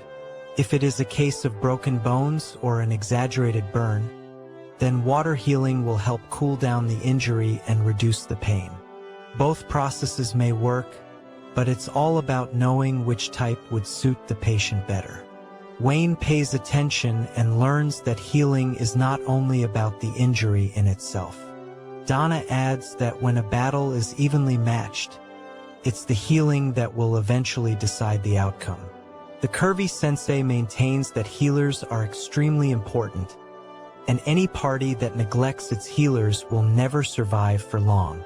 Donna then reveals a big secret, which is that the military pays healers a much higher salary than their counterparts. This makes everyone a lot more enthusiastic about the role, because at the end of the day, Money Trees is the perfect place for shade. Now that the basics of healing magic have been covered, Donna-sensei says that it's time for the students to practice. Everyone is shocked to hear this because for them to use healing magic would mean that somebody will need to get injured. There's another observation as well, which is that our hero is the only boy in the healer group which is otherwise filled with girls. One of the students even says that if boils down to voting, then Wayne should be the one sacrificed because feminism suddenly vanishes when women are presented with accountability. Donna reassures everyone that no human will get hurt over here, as she has prepared a couple of golems for this very purpose. The male golem is named Yo, while the female golem is named Q. Wayne can't believe that these are golems because their body structures are very similar to those of humans. Donna wants to kick things off by healing cuts and lacerations, so she pulls out a knife and attacks the male golem. In another shocking reveal, Yo screams that his injury hurts and it won't stop bleeding. None of the students show any concern for Yo, so Donna decides to act as if this is very tragic. She then asks Wayne to step forward and save the golem. Our hero doesn't get the acting, but now that he has been pointed out, he will need to help Yo. Wayne remembers his lessons and gathers healing magic in his hands. Since it's a cut, he uses fire healing, but Yo just hurls expletives at him because he fears for his life. He doesn't use enough magic though, so Donna asks him to amp it up a bit since the cut is quite deep. Yo can't stop screaming at Wayne, so he tells him to calm down. After a bit of a struggle, our hero does manage to heal the golem by sealing the wound, but he wonders if it's really necessary for him to scream so much. Donna is glad to see the recovery being done well, and then she sends Yo back. Next up is Q, who is going to be the test subject for burns. This does not sound like good news, but Donna is raring to go with a fireball already in her hands. The other students look at the curvy sensei with fear in their eyes, and then they witness her burning Q's hand rather casually. The female golem shrieks in pain and calls out to Yo for help, but he surely isn't coming back. Donna again starts acting as if Q has randomly gotten burnt by a hot pot or something, which leads all the students to conclude that their new sensei is bad news. Since this is a burn, Wayne figures that he should use water healing, and Donna notices that he is a lot better at it than fire healing. Q heals much faster than Yo, and this is despite having some very serious burns. Wayne passes with flying colors, but he would still prefer if these subjects didn't talk. Now, Donna says the exact same thing will happen for all the other students, which means that the golems are going to suffer a lot during this session. After a while, the bell rings, so Donna concludes her classes for today. There is no homework for special classes, so she sends everyone back to their dorms. The students simply talk about how unnecessary it was to torture the golems, and they don't even have the appetite to eat anything at the cafeteria. They also wonder if the golems were made of mandrake or something, but we all know that Drake is not a real man, so that is out of the question. Wayne simply reflects on how harsh the screams were, and he hopes he can sleep tonight. Suddenly, Donna asks Wayne if he can stay behind, and this makes him a bit suspicious. She wants him to help her tidy things up, and she makes a cute face while asking for it, so he can't really say no to her. At the same time, he wonders what kind of tidying up is needed, as they only use the golems who have gone back home, probably hoping never to come back again. They enter a warehouse, so Wayne believes Donna needs help tidying up the space. She asks him to go lie down on the mat, so he agrees, but he does not understand what this has to do with organizing the warehouse. That's when Donna shows her true colors and reveals her curvy body to our hero. He is confused as he does not know why she is doing this.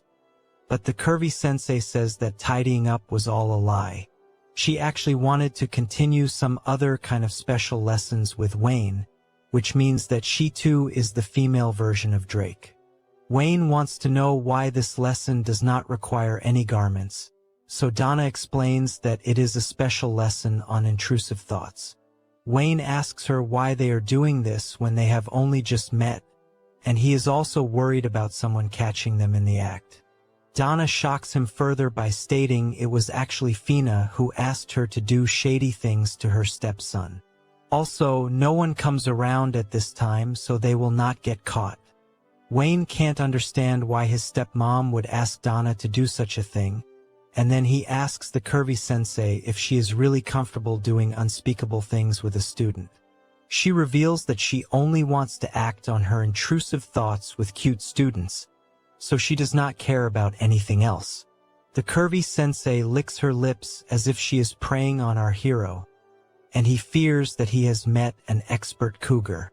What follows is an extremely intense session, and our hero surprisingly loses the battle by letting out his elephant water first. This is because of Donna's kitty being made of special magic. Wayne apologizes for not following the lady's first rule, but Donna is fine with it. She makes him promise to do an even more special play the next time, but Wayne does not understand what she means by this. Donna tells Wayne to ask his stepmom for more details, as even she is looking forward to it. What exactly does Fina want to do together with Donna and Wayne? After his one pump chump session, our hero Wayne goes back to his stepmom Fina for guidance, especially after what he heard about a special session earlier. She tells Wayne that one experience is worth a lot more than even 100 lectures, which is most definitely true when it comes to all the shady things he's been doing with amazingly curvy babes. Our hero may understand the meaning of that phrase, but he does not understand at all why Fina made Donna do shady things to him at her request. Fina now says that gaining experience with women will only prove to be an asset for Wayne moving forward. She then asks her stepson if he has engaged with any other girls over here other than his stepmom. After all, she is worried that his heart might get stolen by a bad girl, although the suspicious woman here is none other than Fina herself. Fina then explains that when boys get pent up with intrusive thoughts, then they lose all sense of reason. This is particularly true and can be vouched for by the men of culture who watch comic guzzlers.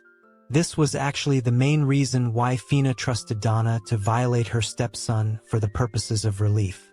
With her practical skills, it only made sense to use Donna for these sessions, and Fina trusts her with her whole heart. There's also the fact that Donna's pillows are massive and soft, which means that she should alone be enough to keep Wayne distracted. Our hero does agree with this reasoning, but the fact remains that he has already dipped his elephant's trunk in the sweet nectar of both Holly as well as Edna. Keeping this in mind, Wayne realizes he should not say much about these girls to his stepmom, otherwise it could lead to a rather complex issue. Fina continues to probe her stepson, but he acts nervous when he says that he will not get distracted by any other girls. This is enough for Fina to suspect something, so she asks Wayne if he has already done shady things with other girls. At first, he tries to deny it, but resistance is futile when it comes to curvy stepmommies. Fina can see the shoddiness oozing from Wayne's eyes, so she tells him to bring his girls to her. Wayne hesitates, but Fina orders him to do as she says, so he complies without putting up a fight. Our hero finally brings the girls back to Fina, and they both are made to sit formally in front of Fina. Holly is a bit nervous because of all this, so she asks Edna why they are being made to do this. Edna herself is extremely nervous because she did not expect to be brought to her lover boy's mom this way. She is also worried about the fact that Fina happens to be her instructor.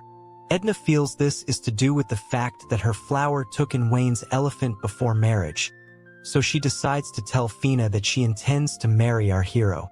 Of course, The look on Fina's face suggests that she is in no mood to forgive anyone for violating her stepson without her permission.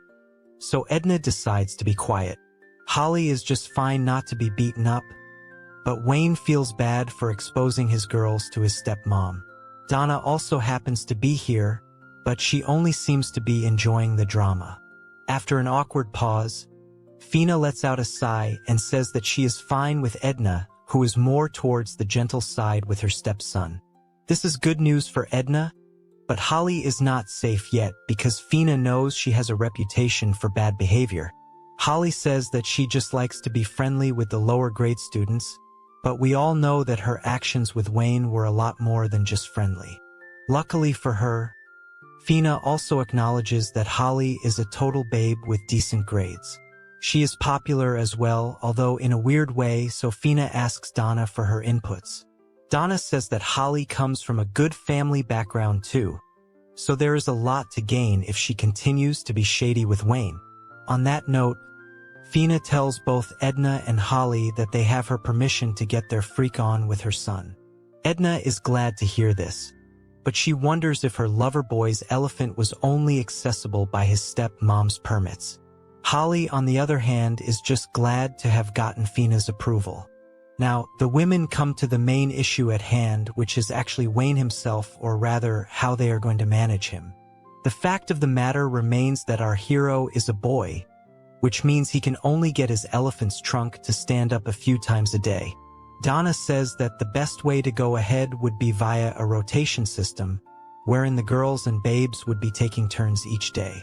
Of course, for each girl to wait for 4 days would be a bit too much, so then Fina suggests having 2 sessions per day, one in the first half, and the other in the second half, just like a normal office day. Wayne does not know what to say in the middle of this discussion, especially when Holly says that 2 sessions per day won't be fair. This is because our hero may get tired in the second half or completely get drained in the first session itself. Fina tries to come up with a solution by saying she will use her mother's authority to get Wayne from Friday to Monday. The rest of the girls can split him up in the following days, but Donna has an objection to it. She says that this is a grave injustice because Fina is trying to hog her son for the whole weekend. Fina says that it's fine because she's the mother, but the real issue here is that none of the other women have an issue with the fact that Wayne is doing shady things with his own stepmom. Edna goes up to our hero and tells him that he should also voice his opinion. At this rate, the women are only going to use his body as an outlet for their twisted desires, and they intend to do it under the facade of affection. Wayne simply says that everything will work out if he just keeps quiet, but Edna tells him not to give up his human rights. He will most certainly be worked beyond his limits if he has to manage 4 curvy babes, but no man of culture will ever shy away from such a challenge. Edna can't stand this, so she decides to step up in front of Holly, Donna, and even Fina. She says that doing shady things with Wayne in order for him to gain more experience is definitely a good thing. Even the idea of rotating days, with the mother going first, is perfectly fine by her, although it shouldn't be fine by any normal human being. That's when Edna says that this kind of training is actually premature, just like Wayne's first time with Donna. The first-year students will soon be starting their outdoor practice, and Edna knows exactly how tough it is going to be for her lover boy. At this stage, the women should focus on helping Wayne build his physical strength and stamina for these exercises, not shady activities, because those will only drain him further. Edna asks the other women if she is making sense, and Holly agrees that it could get very harsh for Wayne if he is made to continue at this pace. Donna adds that the physical outdoor training is enough for the students to get into accidents, and this makes Fina panic, as she does not want her son to get injured at any cost. She says that she and the women should refrain from engaging with our hero so often, and Edna is glad to see even the mom agreeing with her. She adds that she will take care of the morning training sessions with Wayne, and he is happy to see how much she cares about him. However, Holly then suggests violating Wayne 3 times a day once he has built up his stamina. Donna is very supportive of this idea, and even Fina exercises her mother's authority to get Wayne first. Our hero does not understand how his life has come to this, but such is the price one must pay to experience true heaven, minus the Alabama angle. Fina declares that today's conversation is officially postponed till the outdoor practice sessions are completed. She then thinks of using this free time to buy a skirt for Wayne, so that she can try out some cross-dressing fantasies. The only thing on Edna's mind is that she will get to spend more time with her lover boy in the mornings from now on. Her main plan is to build her relationship with Wayne and make it grow to the point where he will not want to be with Holly, Donna, or Fina, although he technically shouldn't want to be with Fina in any case. Now, we shift to our hero with the bald boy Norman, who states that the outdoor training practice will start from next week. It involves groups of 5 living in the mountains for a week, while also engaging in combat with the other groups at various checkpoints. In his own group, Wayne has Norman, a boy named Edward with the wind attribute, a girl named Amy with the water attribute, and a girl named Sharon with a fire attribute. Norman isn't too thrilled to be with a baldy, while Amy says that she loves outdoor survival, even though she isn't sure of whether she'll be able to last a week this way. Sharon doesn't have much to say, but Amy continues by saying the group will not face any water shortage due to her ability to create water with her magic. Wayne points out that for such a task, each person will need at least 4 liters of water per day, which comes to 20 liters per day in total. It's too much to ask from Amy, and Norman adds that the group will need a lot more than just drinking water. Our hero locates a couple of rivers and figures it would be great to use one of them for their mission. Amy says that purifying water would be a lot easier for her, so they should focus on this aspect rather than creating water from nothing. Wayne says that the rivers also provide opportunities to catch fish, so Norman suggests keeping a track of the rivers as they move. Since this exercise is for a whole week, Wayne says that the team should focus on preserving its forces, especially for the fights that await them. Food is definitely going to be a problem because eating fish alone will not help their case. Edward uses this chance to mock Norman by telling him to go hunt a bear with his bare hands. He calls Norman Muscle Baldy, so Wayne tries to intervene, but then Norman says that he'll use Edward as bait and then take down the bear after it's done eating him. He says that this will feed more mouths and will also result in the team moving around with lesser dead weight. Of course, Edward does not appreciate this kind of talk, so he mocks Norman and tells him to come at him. Norman is ready to take him on, but Wayne does not want his own team to start fighting like this. At this very moment, Amy attacks both the men with her water balls and tells them to calm down. This is not how the members of a team should be working with each other, and she also points out that they had learned in class about disruptions in their paths effectively being a march towards failure. Edward ignores the advice and uses his wind power to dry himself instantly. He then tells Amy not to use water on him as if he is Cat because he is not like the bald boy Norman who can get dry easily due to him being bald and not having any hair. Wayne is surprised to see how Edward is able to summon hot wind with his attribute, but Edward says that it's not a very high temperature. Our hero realizes that he can use the skill to preserve food as well, which makes Edward's skills even better. How is Wayne going to navigate this new mission of his? And how is he going to be able to manage 4 curvy babes 3 times a day once his stamina becomes better? Like, share, and subscribe for more stepmom content. I will continue to cover the chapters as they get released, so please be patient till then. Okay, I'll see you in the next one. Edward seems to like how Wayne is quick to realize things, so he tells him that the both of them will get along just fine. However, he does refer to our hero as Shorty, although he is the one rizzing up shorties all day all night, regardless of the fact that one of them is his own mom. Wayne tells Edward that he indeed has a name, and Edward apologizes for his mistake. Norman and Edward also decide to shake hands in order to end any unnecessary drama between the two of them, and the Wayne shifts his attention to something more striking. He notices that Sharon has been looking down the whole time, so he wonders if there's something bothering her. He goes up to her to ask if she's all right, as she hasn't really said a word till now. She seems to brush it off as nothing, but also reveals that she doesn't really have any stamina, which concerns her.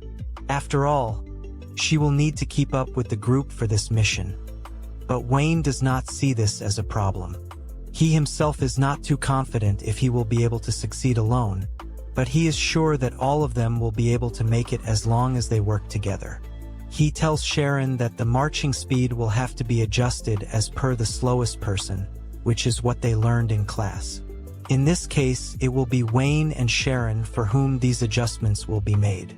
Sharon is still a bit unsure, but Wayne says that the goal of this mission is to cooperate and overcome challenges together. If anyone gets hurt, then our hero will make it a point to heal them. In order to add more motivation, Norman comes in to say that if Sharon will not be with them, then it will be hard to start a fire. The mountains will be very cold, so they will need her skills for cooking as well. Amy joins in and says that fire is a crucial role for this mission, which definitely boosts Sharon's morale.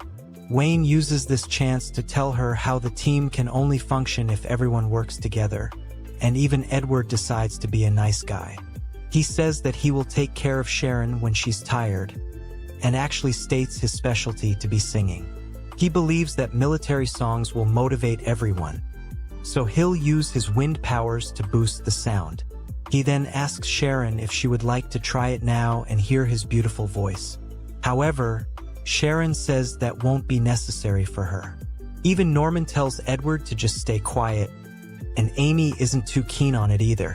Wayne seems to be the only one who doesn't mind it, but one vote isn't going to cut it. This leads to a depressed Edward, and the rest of the time laughs at his misery. Now, it's time to get serious about the route they will undertake, and the first suggestion is to go up the river. However, climbing a mountain stream is not going to be an easy task as it goes through cliffs and waterfalls. Perhaps it would be better to choose a path with easy access to the river, but the team also needs to consider that there will be combat training at the checkpoint on the second day. Wayne is supported by Sharon, who says that the west bank would be a preferable start. The ground will be higher, which makes it an ideal route to follow if the team is aiming for that. Amy mentions that there could be a risk of smoke attacks if they are on higher ground, but Edward says that he can blow the smoke away with his wind powers. Norman adds that he can create barricades using his earth magic, which will depend on the opponent, but it would be favorable to have him on higher ground. Wayne states that if there's elevation involved, then close combat will not be very likely. It will mostly turn into a shootout sort of vibe, and Sharon figures it is more of Wayne's style since he's good at it. Amy asks if the rest of the team should focus on supporting Wayne, and Edward states how he can use the wind to avert the enemy's shots. All this talk about shooting makes our hero realize that he can finally use his special gun, but it will be the first time he'll be using it on an actual person if such a situation does arise. Anyway, he agrees to be the man for the job, but he states that due to his high firepower, he will have to aim for the legs or some other body part which is not too threatening. The team is in unison, and then they talk about what to do on the third day of the course. There's also a need to secure food and sort out time magic, so they have to take it one step at a time. Later in the night, we are back at the academy where the girls need to get cute and curvy. Amy runs into Sharon, who is going to the bath, so she says they should go together, just like how the men of culture would want them to. Sharon refers to her as Amy-san, but she tells her not to use such honorifics as they are both in the same grade. On that note, the girls head to the bathing room, but then Amy mentions a rumor about bandits appearing out of nowhere. Sharon is a bit concerned by this, so she asks if they have appeared in the mountains where the students are going to be practicing. Amy states that these bandits have been showing up far away from the mountains, but they should still be careful just in case. Now, the girls get ready for their baths, and Sharon can't take her eyes off Amy's amazingly curvy body. She likes the compliment, but adds that there are girls like Edna and Donna who have much bigger pillows than her. Sharon rightfully says that those girls are way outside normal standards, and the viewers of Comic Guzzlers have been spoiled with way too many censored pillows. Amy just likes Sharon's words of support, so she tells her that even she will grow larger pillows. Out of excitement, she goes to feel Sharon's pillows, but she asks her to stop. Amy adds that some people actually like flat screen bodies too, but that isn't exactly helping Sharon here. Now, the girls get into the bath and begin to talk about these strange bandits. Sharon wants to know how big the group of bandits is, and Amy says that it's quite large. These people seem to have done some damage already, so they are not to be taken lightly. There have also been reports of these bandits kidnapping girls, so if push comes to shove, then Sharon will have to do whatever she can to protect her own body herself. Amy also feels that the boys of their group are not too reliable, which surprises Sharon. Amy says that Norman does look somewhat reliable, but Edward looks like he'll be the first person to run away from a difficult situation. She also feels that Wayne is small, but Sharon says that he has great shooting skills as well as combat skills, so he should be someone trustworthy. Hearing this makes Amy wonder if Sharon has a thing for our hero, which at this point is not really a surprise. Amy says that Sharon should confess everything to her Oni-san, and she'll give her some counseling. Sharon is confused because Amy just told her that they are in the same grade, but is now calling herself Oni-san. Amy is not going to stop though, so she tells Sharon to drop by her room tonight in order for her to listen to the whole thing. This causes Sharon to blush, and the girls playfully argue with each other. Meanwhile, in the mountains, we see Shady Owl looking at some even shadier men. They discuss when their targets will be coming, and state that they will ambush them in one go. There's also talk about a particular woman, for whom they are going to set up a base. These shady men are none other than the bandits Amy had mentioned earlier, and they talk about how the school has such fine goods, most likely referring to the cute and curvy babes there. They intend to enjoy the girls first and then sell them off in typically disgusting fashion. As for the men, they intend to end them all, so it definitely looks like things are going to take a turn for the worst. Now, it's time for a bonus chapter, which is basically just another way of saying fan service. We move to the girls' locker room where Sharon and her friends are discussing boys they are interested in. A super curvy babe friend of hers says that she hasn't found anyone just yet, and even Sharon doesn't seem to be into the whole dating aspect. There's another flat screen girl present in the room, although it seems that we don't know her name either. She says her class is a complete disaster, and the curvy babe says that it's a military school, so they won't find anything other than muscle heads. She laments that she wore cute and shady garments for no reason, and the flat screen girl says she would prefer to have a young boy by her side, meaning she is like the female version of Drake. Now, the curvy babe remembers there's a cute boy in Sharon's class who's her age, but she says he's not that cute and won't be her type. The flat screen girl says that she wouldn't mind him as long as he's young, further cementing her status as the female drizzler. The curvy babe wants to know how the flat screen girl will land this cute boy, who is most likely Wayne. But the flat screen girl says that she has a slender figure. She believes this kind of body is a hit with a lot of people, but that could also be because they appeal to PDF files. Sharon feels that genuine men of culture, like the viewers of Comic Guzzlers, love larger pillows, so she is told that she still has time to grow. The curvy babe even believes that Sharon will reach her level as they are eating the same food. The flat screen girl does not buy this because the curvy babe has been this way right from when she started school. The only food she should be bringing is from the dairy farm she calls home. This leads to a bit of an argument between the girls as the curvy babe threatens to shove food down the flat girl's mouth. The flat girl responds that she wants to become a cow, not a pig, and this conversation goes on for a while. Meanwhile, Edna is seen staring at the locker, so Holly asks her what's up. She reveals that she has done shady things with Wayne, but she feels she should consider the mood a bit more.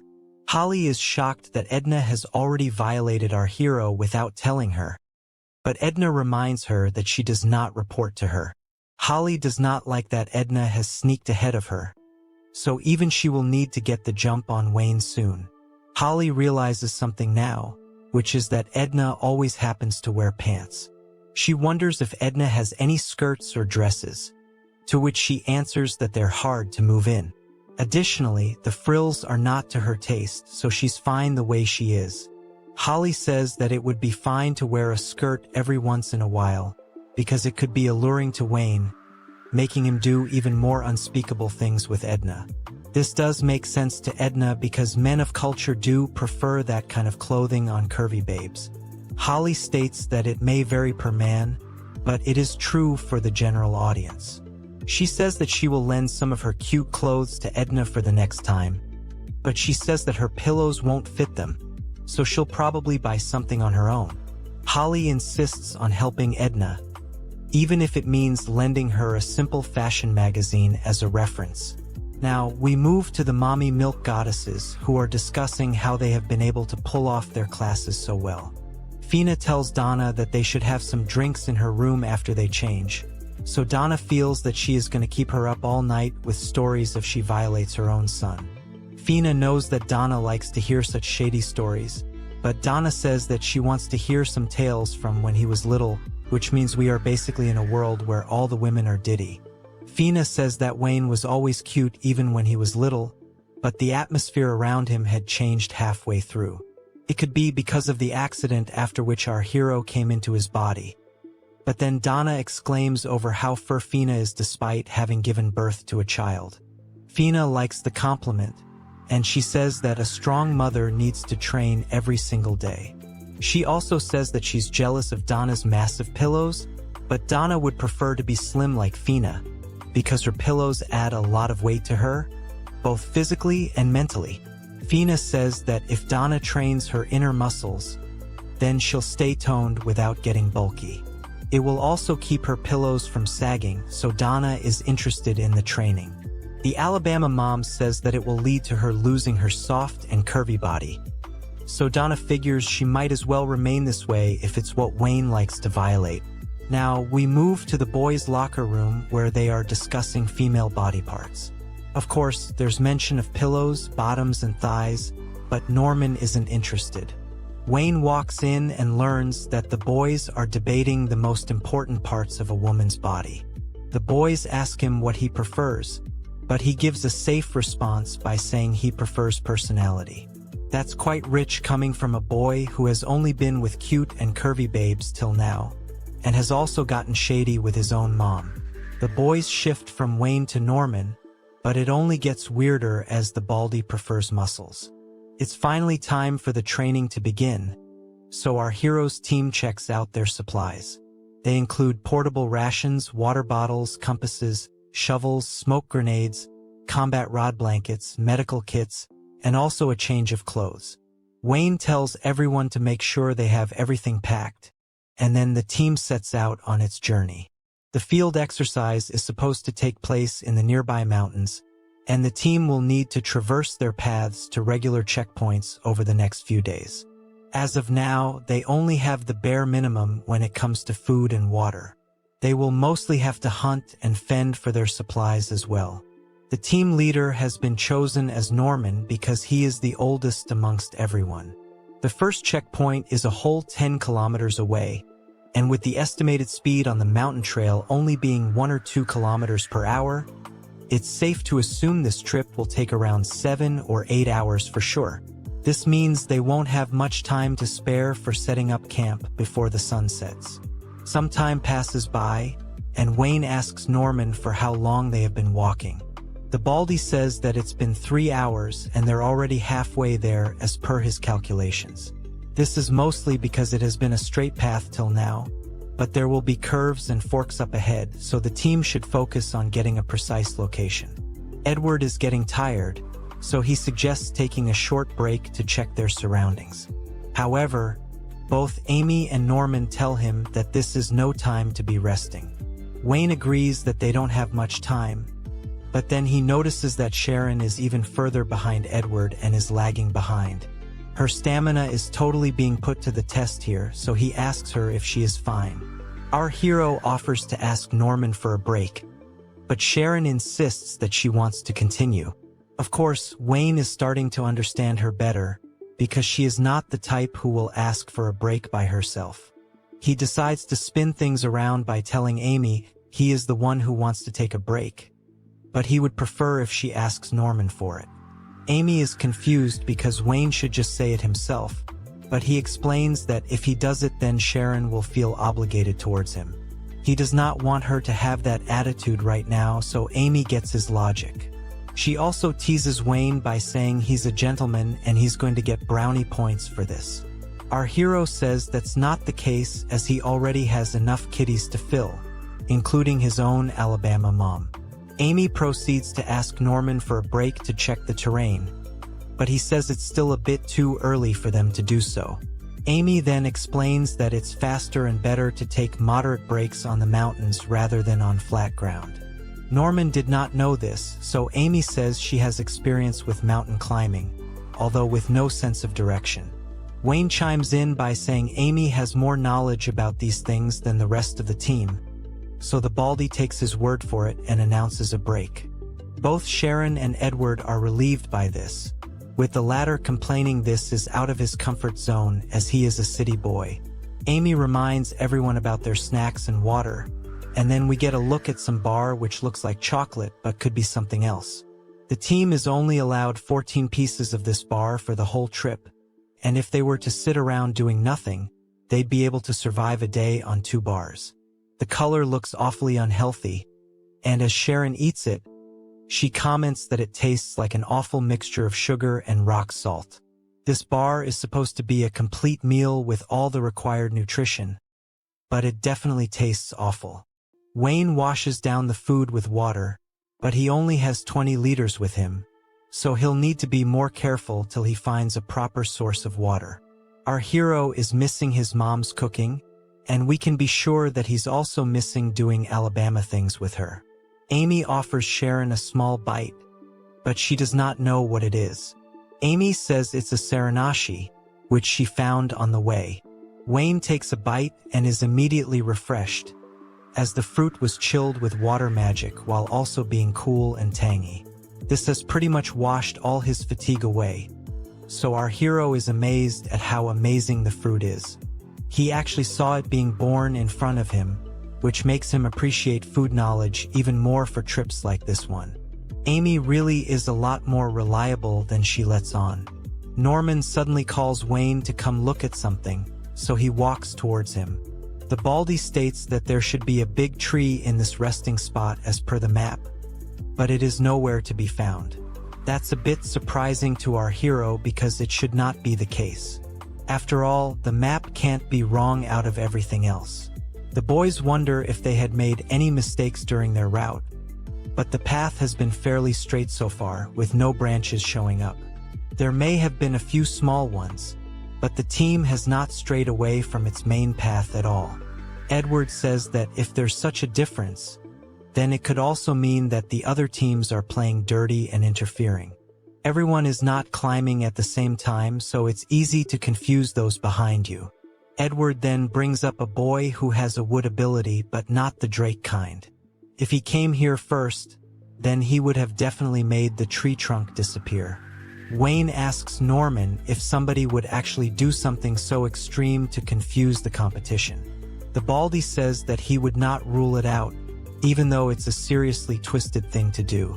After all, it only takes one man with a bad personality to get this job done. Norman wonders if this is the work of the team that came here a day or 2 before them. If so, then it's a cowardly and horrible idea to confuse and exhaust them. Edward indirectly takes this as an insult because he was the one who suggested this could have been done by the other teams. Wayne obviously tells everyone to calm down and think of a solution. Sharon says that nobody can make a river disappear, so if they are able to locate the river and follow the route, they should be good. Amy agrees with this logic, as following the river was definitely a part of their original plan. Norman says that there should be river east from here, so Amy asks if she should go and take a look. It'll take her half an hour, but then Edward says climbing a tree will give a much better view. Amy is surprised that Edward can climb trees, but Wayne tells him not to push too hard because he was tired not too long ago. Edward says not to worry about him because he used to be called the climbing ace back in the day. Also, with his wind magic, he can basically just float his body and jump like a boss. He asks the team to wait till he gets to the top, and Norman says Edward only acts sassy when he's pumped up. After checking the river from the top, it turns out that the team is indeed on the right track, so there is no need to worry. Sharon says they will need to be more careful moving forward because there could be more interruptions just like this one. Edward asks Amy if he's awesome for going to the top, but she's more worried about how tired he's become after using his wind magic. Anyway, the team decides to move ahead now because they're running out of sunlight. They follow the map and proceed with the journey, with Amy once again mentioning the importance of moderate breaks.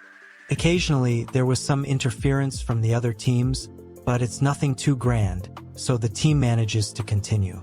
8 hours pass by, and our hero's gang finally makes it to the first checkpoint, and they notice a piece of paper with a symbol on it. By putting magic into the symbol, the instructors will get to know that the team has reached. Now, it's time to set up camp, so Norman uses his earth magic to create a cave, while the others reinforced it with wood to make the perfect setting to sleep. Sharon is asked to handle the fire, and then everyone relaxes after having made it through their first day. Wayne seems to be missing here, and then Edward says he will go out to check on a trap they had set during the wood gathering. At that very moment, our hero walks in with a rabbit that was caught via the same trap. It's a chubby one, and Wayne is quite proud of having caught it. It's true that the rabbit was huge, but it's not enough when divided amongst 5 people. The team proposes eating fish the next day, as that would be easier for them to do. Right now would be impossible anyway because it's dark, but Amy says she'll set the traps in the river right now, so that they will have a good catch in the morning. Sharon also joins her, and then Amy talks about taking a bath and changing their clothes. Watching this would be appealing to Edward, but he is not in the mood to bathe himself. Amy tells Edward that if she catches him peeping on her and Sharon, then she will use a high water pressure to chop off his head. Sharon adds that she will then burn his corpse, and Amy proceeds to ask Wayne to keep an eye on Edward. The wind boy promises not to peek, and then we shift to Sharon and Amy flaunting their curvy and flat bodies. The girls enjoy getting all the mud off their bodies, but Sharon notices that she has some stains and pains which she did not realize. Amy says it's easy to get cuts and stains while climbing mountains without noticing them. She then turns to shady mode and has some fun with Sharon while teasing her about Wayne. Meanwhile, Edward tells Wayne it's time for them to go and peek on the bathing girls. Our hero tells him that he had literally promised not to do such a thing, and they'll get in trouble if they let their intrusive thoughts win. Edward isn't scared of a little prison time, and he asks Wayne if he can handle a peek.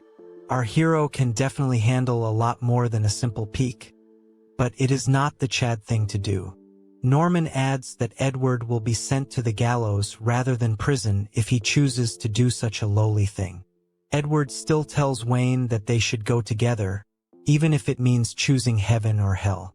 Norman tells our hero that he will look down on him if he chooses Edward's path, but this only causes a bigger argument. Edward continues to call Norman baldy and asks if his own eggs are falling off just like his hair. Norman loses it and explains that he chooses to shave his hair off. Edward still calls him baldy, and the both of them get into a heated discussion, so Wayne has to calm them down. Either way, Norman still tells Edward to march to his own demise by himself rather than taking Wayne along with him. Edward counters by telling Norman he knows nothing about the romance of men, although that does sound like a ditty thing to say. Meanwhile, the girls are already done with their bath, so they decide to head back before it gets too chilly for them and their pillows. They decide to check on the fish trap one more time before going to the cave, and Sharon lights the way for them. What they don't realize is that the shady bandits from before are also here, and they notice that girls are passing by. They get into position as Amy checks the trap and tells Sharon that fish will surely come by tomorrow. Sharon realizes it's a bindo trap, meaning once the fish enters, it cannot escape it. She wants to learn how to make one, and Amy agrees to teach her. But the girls don't realize the shady bandit ninjas pouncing on them from behind. Before they even know it, the bandits grab the girls and talk about seizing the day while knocking them out with chloroform. Meanwhile, Wayne stands hopelessly as Edward and Norman continue to argue. Now that Sharon and Amy have been captured, they are rendered helpless as they struggle with their hands tied together. The shady ninjas tell them not to make so much of a ruckus because their friend shall be arriving at dawn to come and pick them up. Things are a bit worrisome for the girls, but one of the ninjas says that they won't do anything shady with their hostages. After all, it would be considered as tampering with the goods before sale. However, his reasoning is not so bright at all, as he believes girls with flat-screen bodies are innocent and have not had their flowers plucked. Due to this, he believes Sharon is an innocent girl. His teammate rebukes him for his stupid line of reasoning and says that it's the curvy babes with massive pillows that sell for higher prices. However, both the ninjas are called fools by the third ninja, who says that the pricing is not determined by bodily factors, but rather commercial ones, such as shipping rates. The idea is to increase these rates by creating a scarcity, which in turn will lead to a higher demand for curvy and flat-screen girls. This ninja should really be working as a teacher rather than doing such shady things, but you have to acknowledge the hustle. The other ninjas call him Big Bro and say that his way of thinking is quite unique.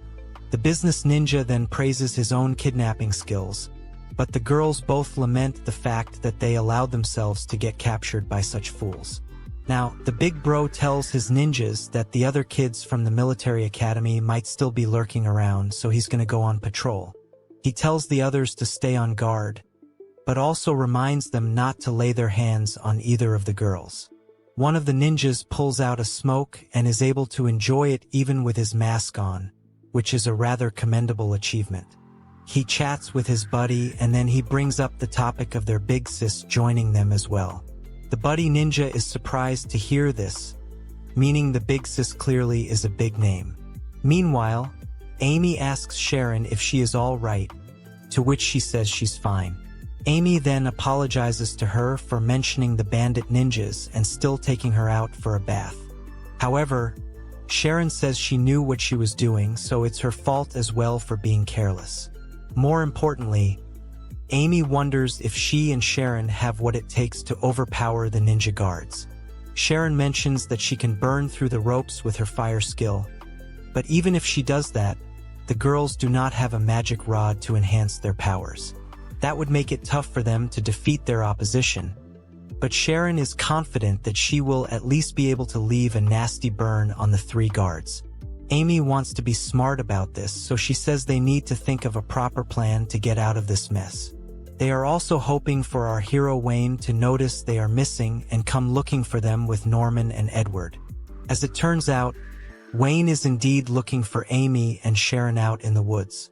He realizes that it is quite odd for the girls not to have come back yet, and figures it might be an injury or something they're dealing with.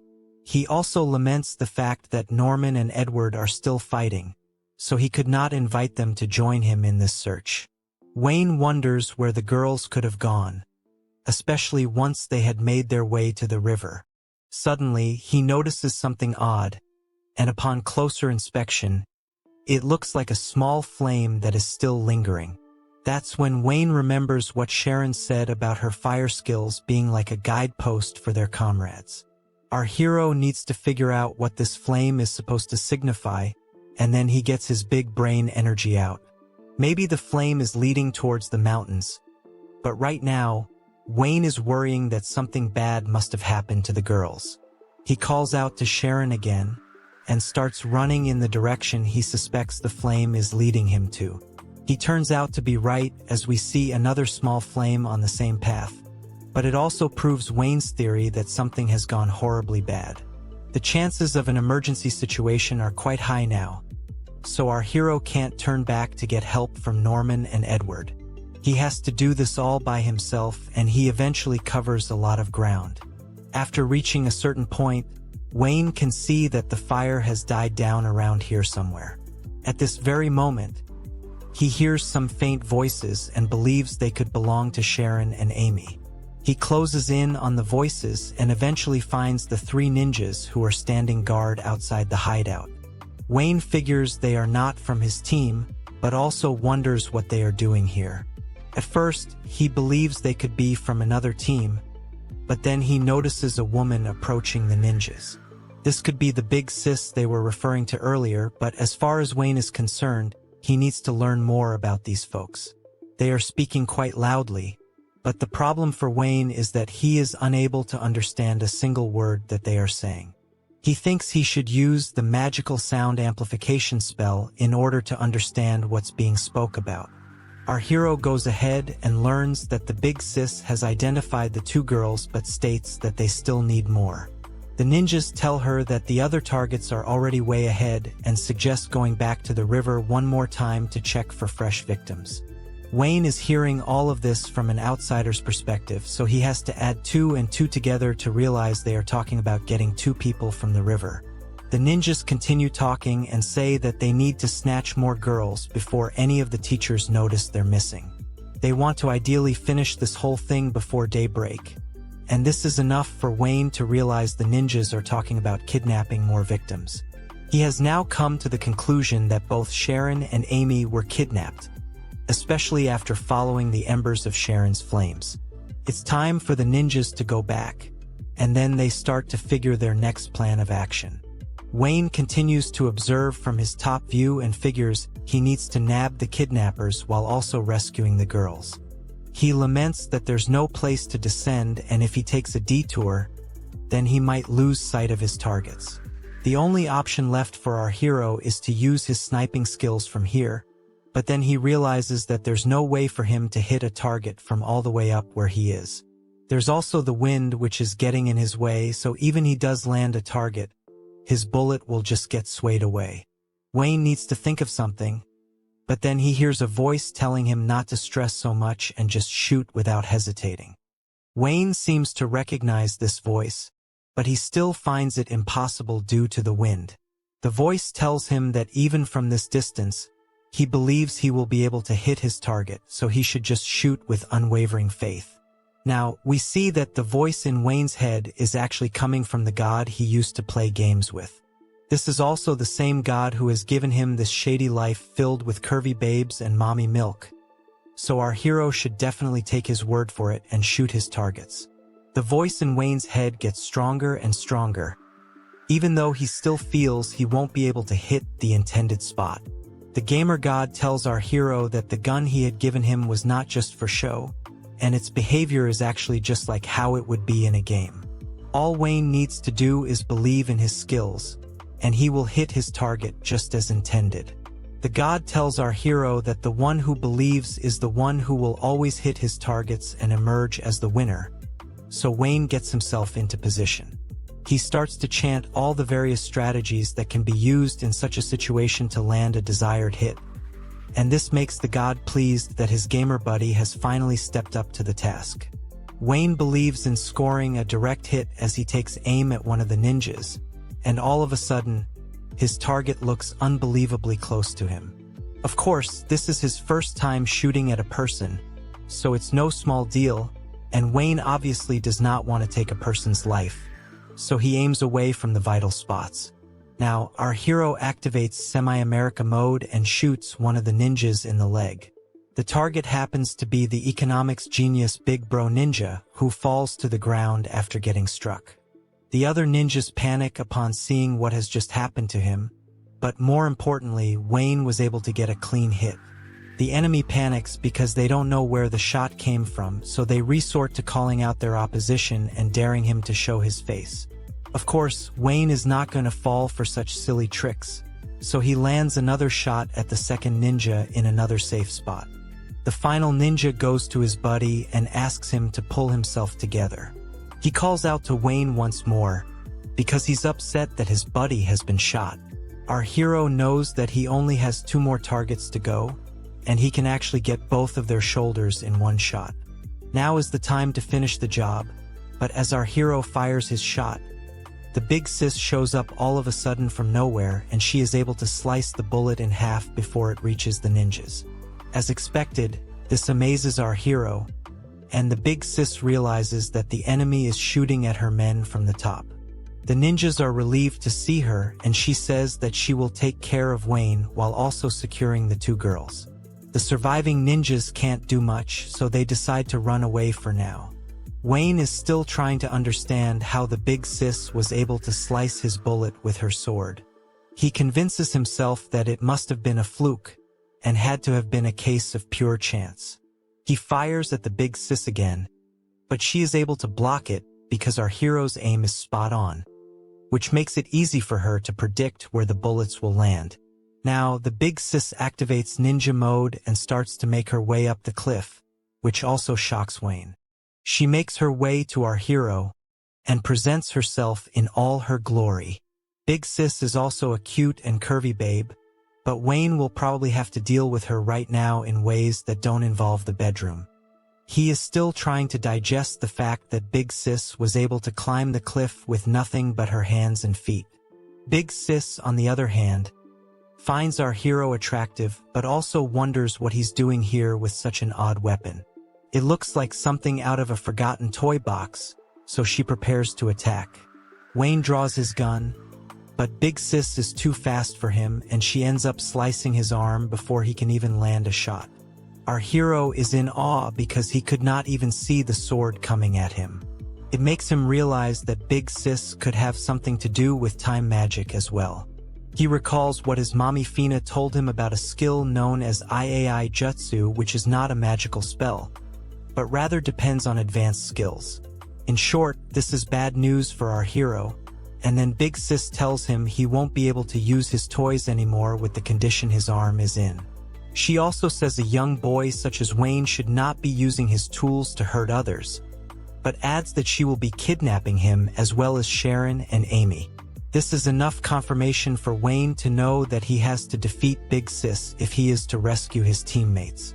Big Sis can sense the hostility in Wayne's eyes and comments that she will have to put him to sleep for a while now.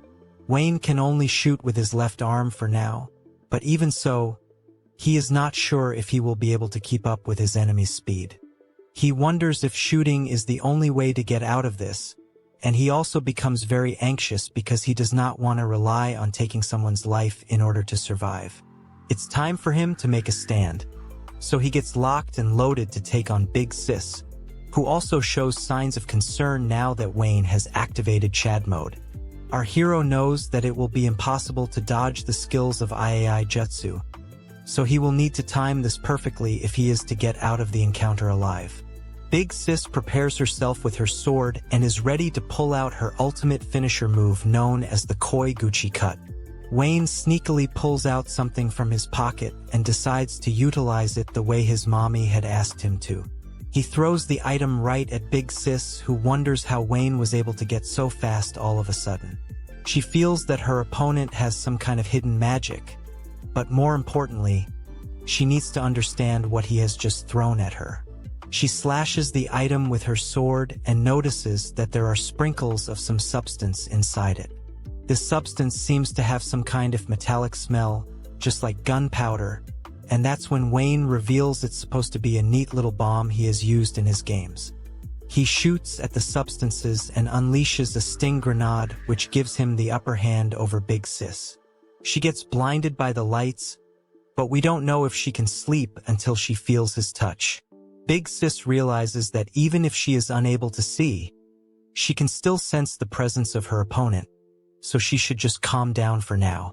However, when she does activate her senses, she realizes that Wayne is no longer in the area with her.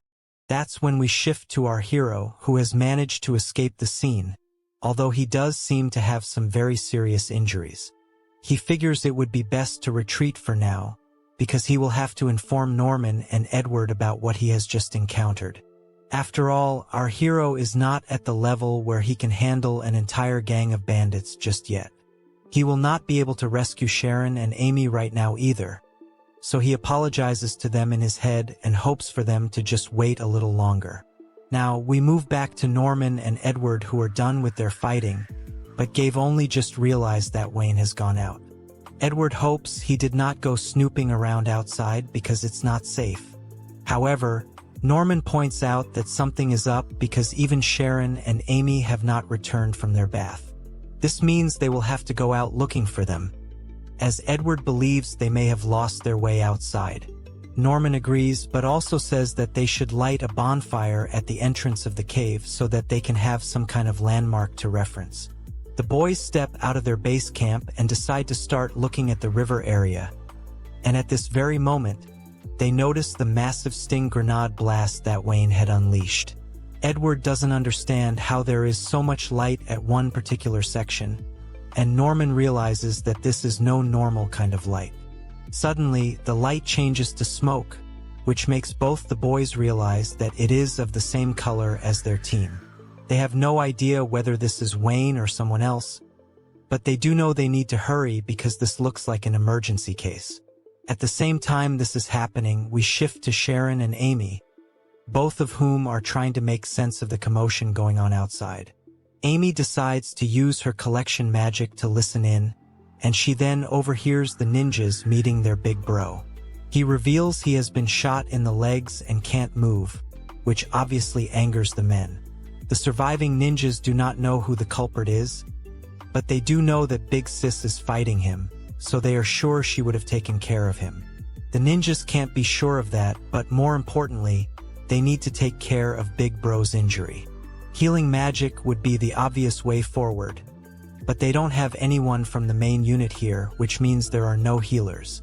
They have no choice but to wait now, which leads to them cursing the mysterious sniper.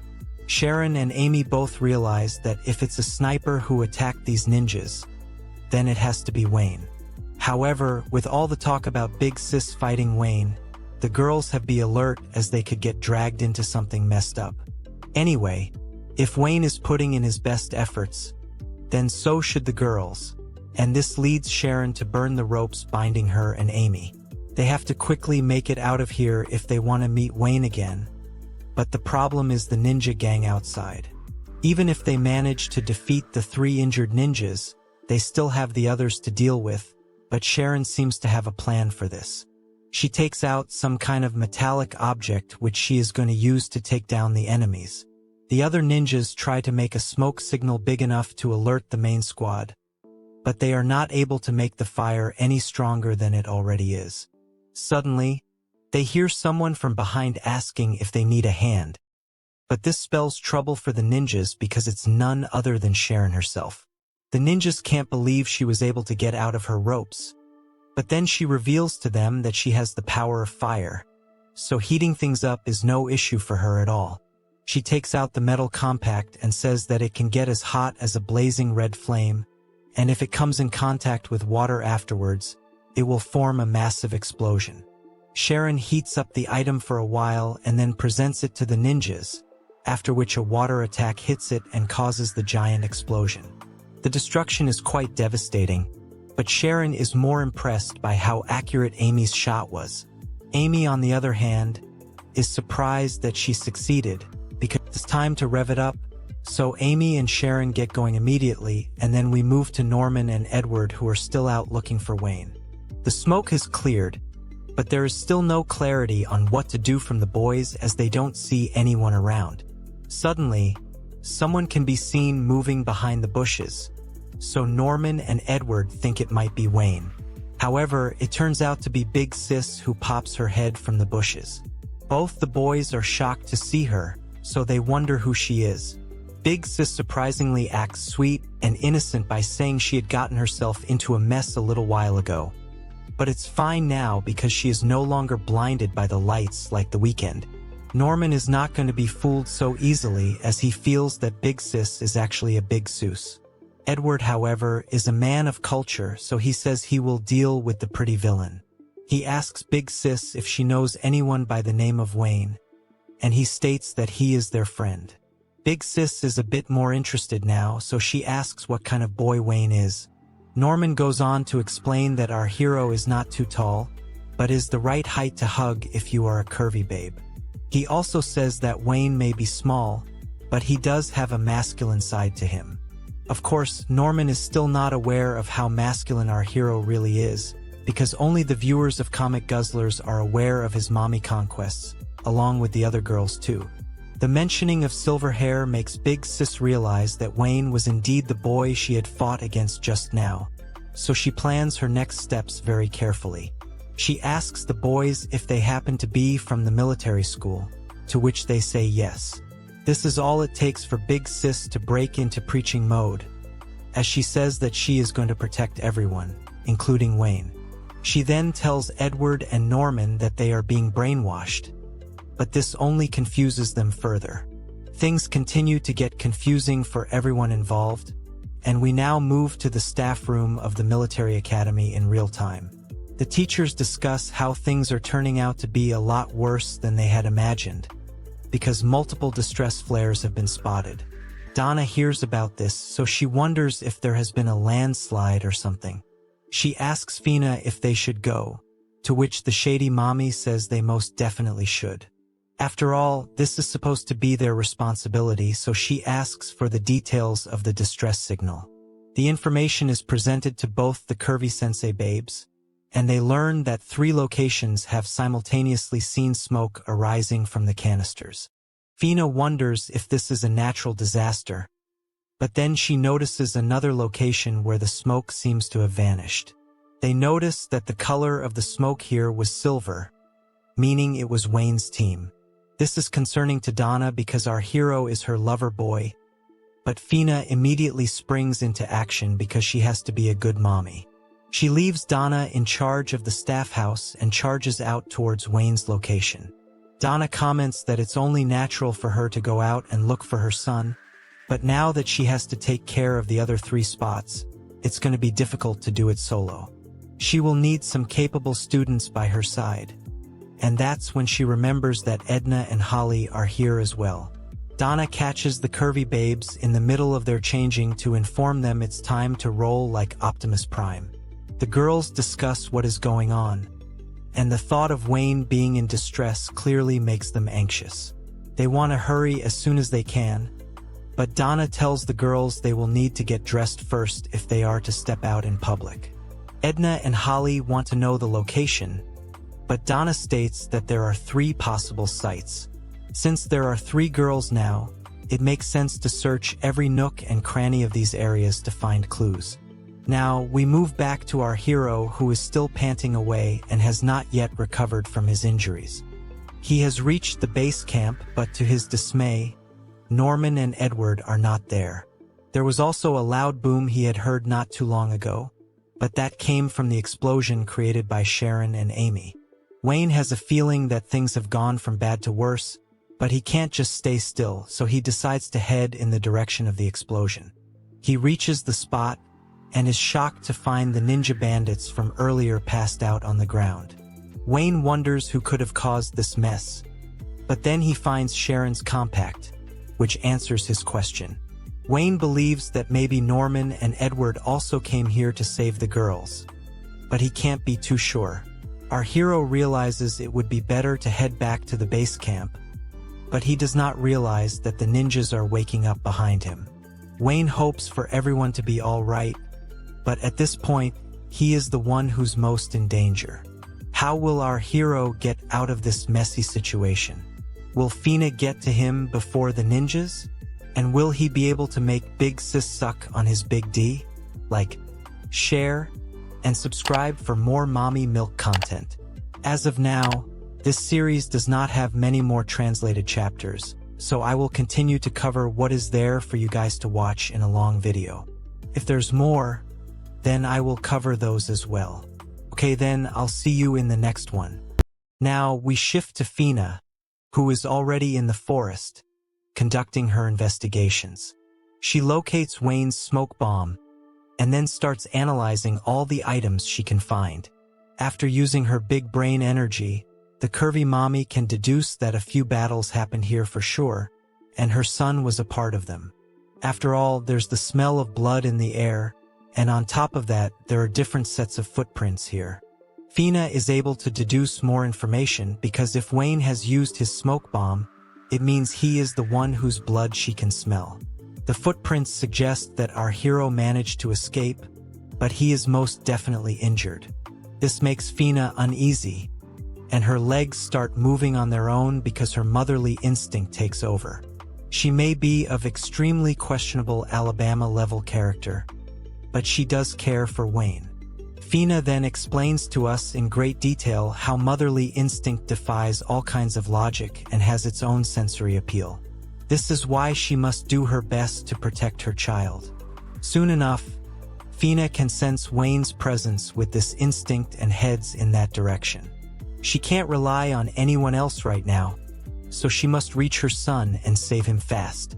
Meanwhile, Donna and Wayne's babes Edna and Holly also reach the forest and decide to split up to look for our hero. Donna is fine with the rescue because it's Wayne after all, but she will not go around looking for lazy, sweaty guys. Edna and Holly are just a bit confused as to why there are so many rescue missions here, but then they come across some new faces. It's the ninja guys, and they seem to be happy to have run into some top-quality babes. They look at the girls and ask if they're the type to have small brains and big pillows.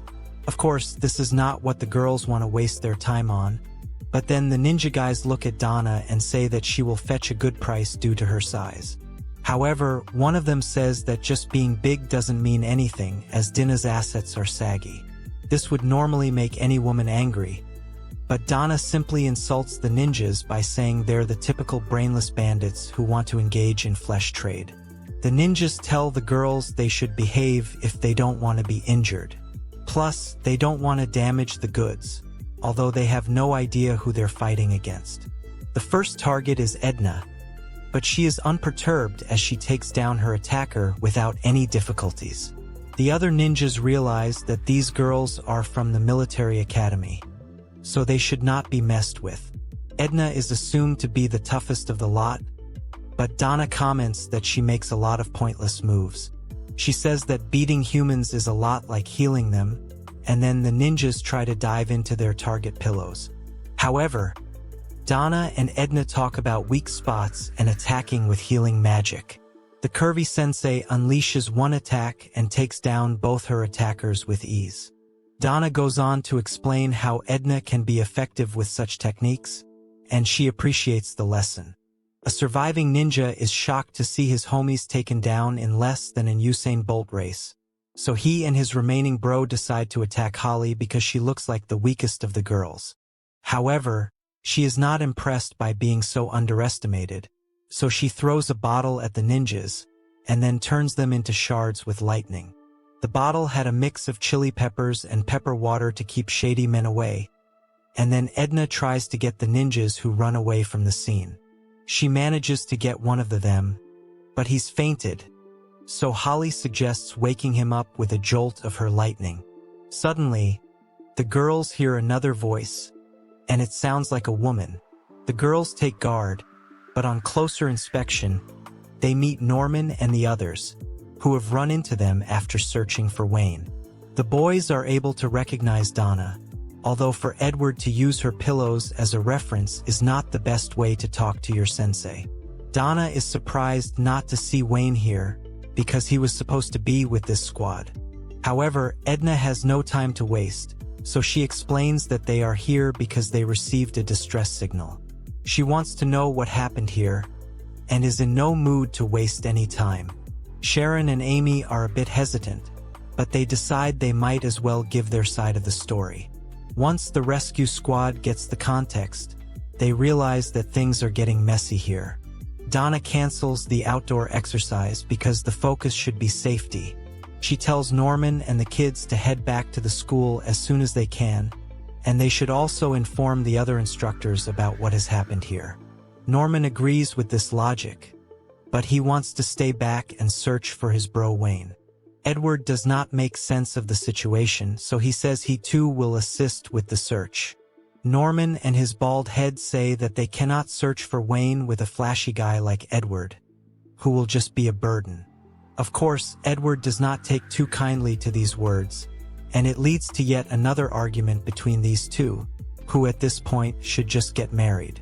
Edward says being flashy is his whole brand image, but Norman and his bald head say that they aren't flashy enough to abandon their friends and run back to safety. Edward says this is not something to take so casually, because Wayne has at least cut his arm in the middle of this chaos. Even so, Norman insists on staying back and searching for our hero. Holly has had enough of this silly bromance, so she tells the boys to stop arguing. She does not like how intense male friendships are, but men of culture stick together, so she agrees to only take the girls back to the school. It's time to set out, and Donna tells Holly to look for people who can heal once she enters the school, because these people will be needed. All this while, Big Sis is also here, as she was able to fool Edward with her womanly appearance, but Edna does not trust her and believes that she is part of the ninja group. Edna would love to beat her down right now, but then Big Sis offers to help with the search and rescue. She claims her affiliation with the ninjas was just a misunderstanding, but she's not fooling someone like Edna, who will make sure to address the matter once the other kids are found. It's time to make teams now, so Donna chooses Edward and Norman as one team, which was bound to happen. She herself will go with Big Sis because she will be able to stop her if she tries to get SUS. That leaves Edna all alone by herself, but she is fine with that. The priority is to tell all the students they meet that the exercise has been canceled and they need to report back to the school as soon as possible. Meanwhile, we see one of the ninja dudes choking Wayne, which is probably something our hero would have preferred to do to his babes. The ninja seems to have had enough of sparing Wayne and has decided to end him once and for all. Our hero, of course, seems to have beaten a vast majority of the ninjas who were behind him, but is injured, so there's no way he can fight back right now against the remaining men. One of the other ninjas tells the aggressive one not to take Wayne's life because the author is anyway not going to let that happen. However, Angry Bro can't just let Wayne go after watching him take down so many of his own men. It seems that Wayne has almost ended most of the other ninjas, and the Smart Bro has understood that our hero's main power is time magic. Smart Bro says that people with this magic are rare and can fetch a good price, so it would be best not to end Wayne. Plus, he can just heal the fallen ninjas and bring them back on their feet. Angry Bro is still angry, especially because Wayne used his gun on him. This seems to be a valuable device, so Smart Bro tells Angry Bro to keep the gun with him. Wayne is not looking good at all, and then Angry Bro decides to fire a shot. Smart Bro is shocked and tells him not to do anything stupid, but Angry Bro says that he will just shoot his legs so that he can't run away. Smart Bro is fine with this because he figures he can heal Wayne right away, but he tells Angry Bro to ensure our hero stops bleeding if it gets serious. However, Angry Bro has no intention of letting Wayne live, and his aim goes right for Wayne's head. What he does not realize, though, is that Fina has emerged from the background to save her son. She lands a brutal blow on Angry Bro and makes him look like a sad bro now. Smart Bro is surprised to see such a skilled fighter here, but Fina says that animals become the most aggressive when their kids are in danger, which is kind of like her current situation. Wayne can see that his mom has come to save him, and she tells him to just hang in there as she gets done with the trash. She also asks her son to close his eyes because something extremely unspeakable is about to happen right now. These words alone are enough to make the ninjas sweat, and then Fina calls out to them, ordering them to get up and fight her. These were the last words that our hero could hear before losing consciousness, and then an intense battle begins. It's only intense from one side though, as we see Fina trying to wake up Wayne soon after, without a single bruise on her. Mommy can't let her lover boy leave her like this, so she tries using CPR to bring him back to his senses. As she continues to do this, Donna and Big Sis also show up to the scene. Donna wants to know what's going on, and Fina explains that our hero's heart is not beating anymore. Fina's healing powers are not doing anything, so Donna decides to try her hand, but then Big Sis says that she will handle it. Fina demands to know who she is, so Big Sis reveals that she's a priest girl from the land of Kaza Midori, where they worship goddesses. She reveals that it's her fault things have ended up this way, so it's her job to make things right. With that, Big Sis puts her hand inside her own chest, which shocks Fina, but Donna tells her to chill.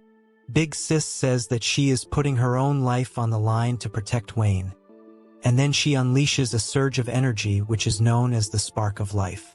This seems to be good enough to make Wayne regain his consciousness, although it does take a massive toll on Big Sis. Donna and Fina act fast so that they can take these two to the hospital. With that, the outdoor exercise ends, and none of the students get harmed, apart from Wayne. He opens his eyes later and notices that he is in a white room, so he wonders if this is heaven. However, the gamer god is not there this time, so our hero focuses some more to identify that he is in a hospital. After coming to his senses, Wayne realizes that he has been saved from certain doom. Our hero laments that he brushes closely with danger far too often, and then we see Edward and Norma, both of whom are relieved to see Wayne alive and well. Wayne can understand Norman being here, but Edward is clearly a surprise. The boys have a sit-down now, and Wayne wants to know what all has happened while he was asleep.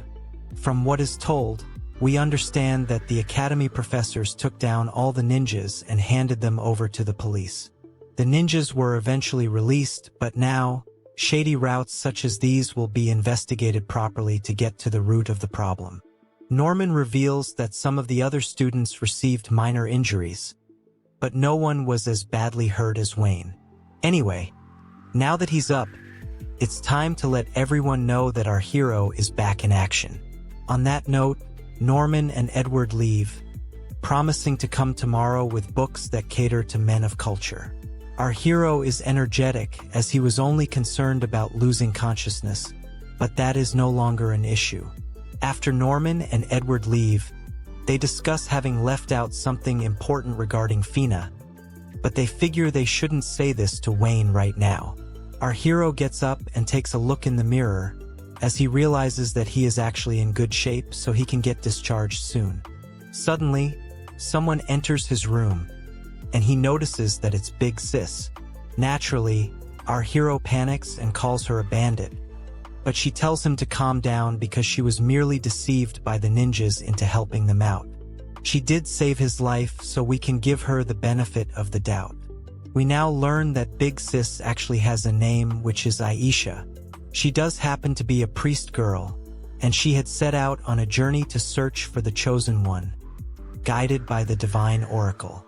However, she had collapsed from weariness during her journey and was helped by the ninjas.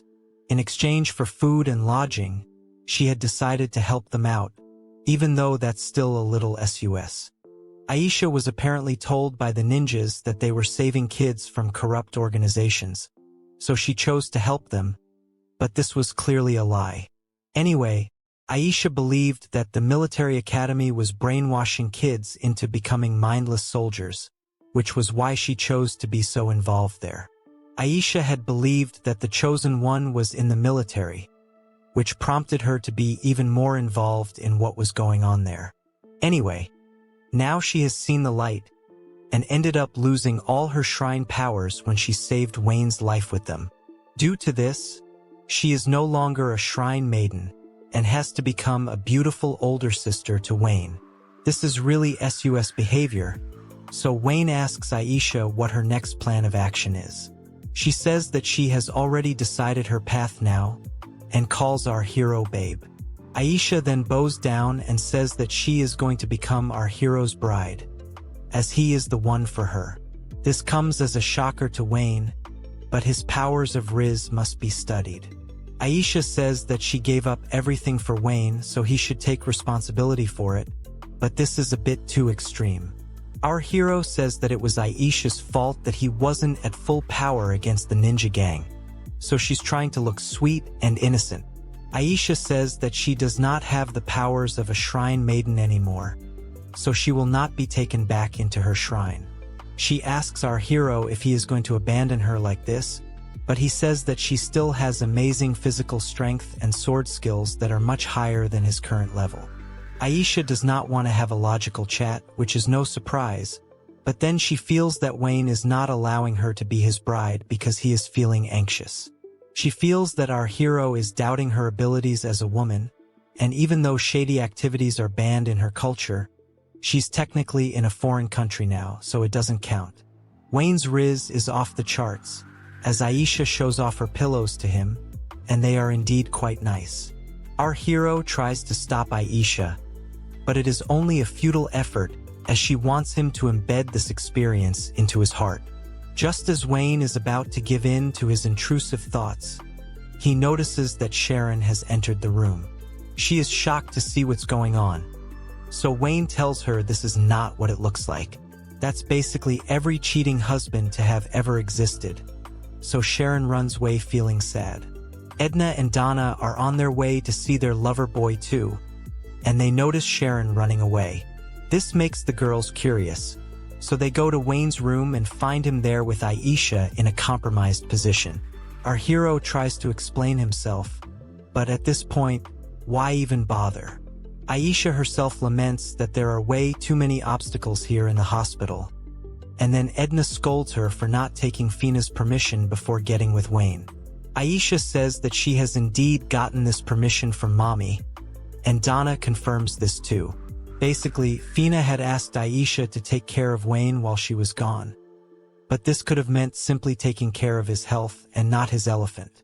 Aisha gets dressed and says that she's got a thing for cute boys, so she can handle Wayne by herself.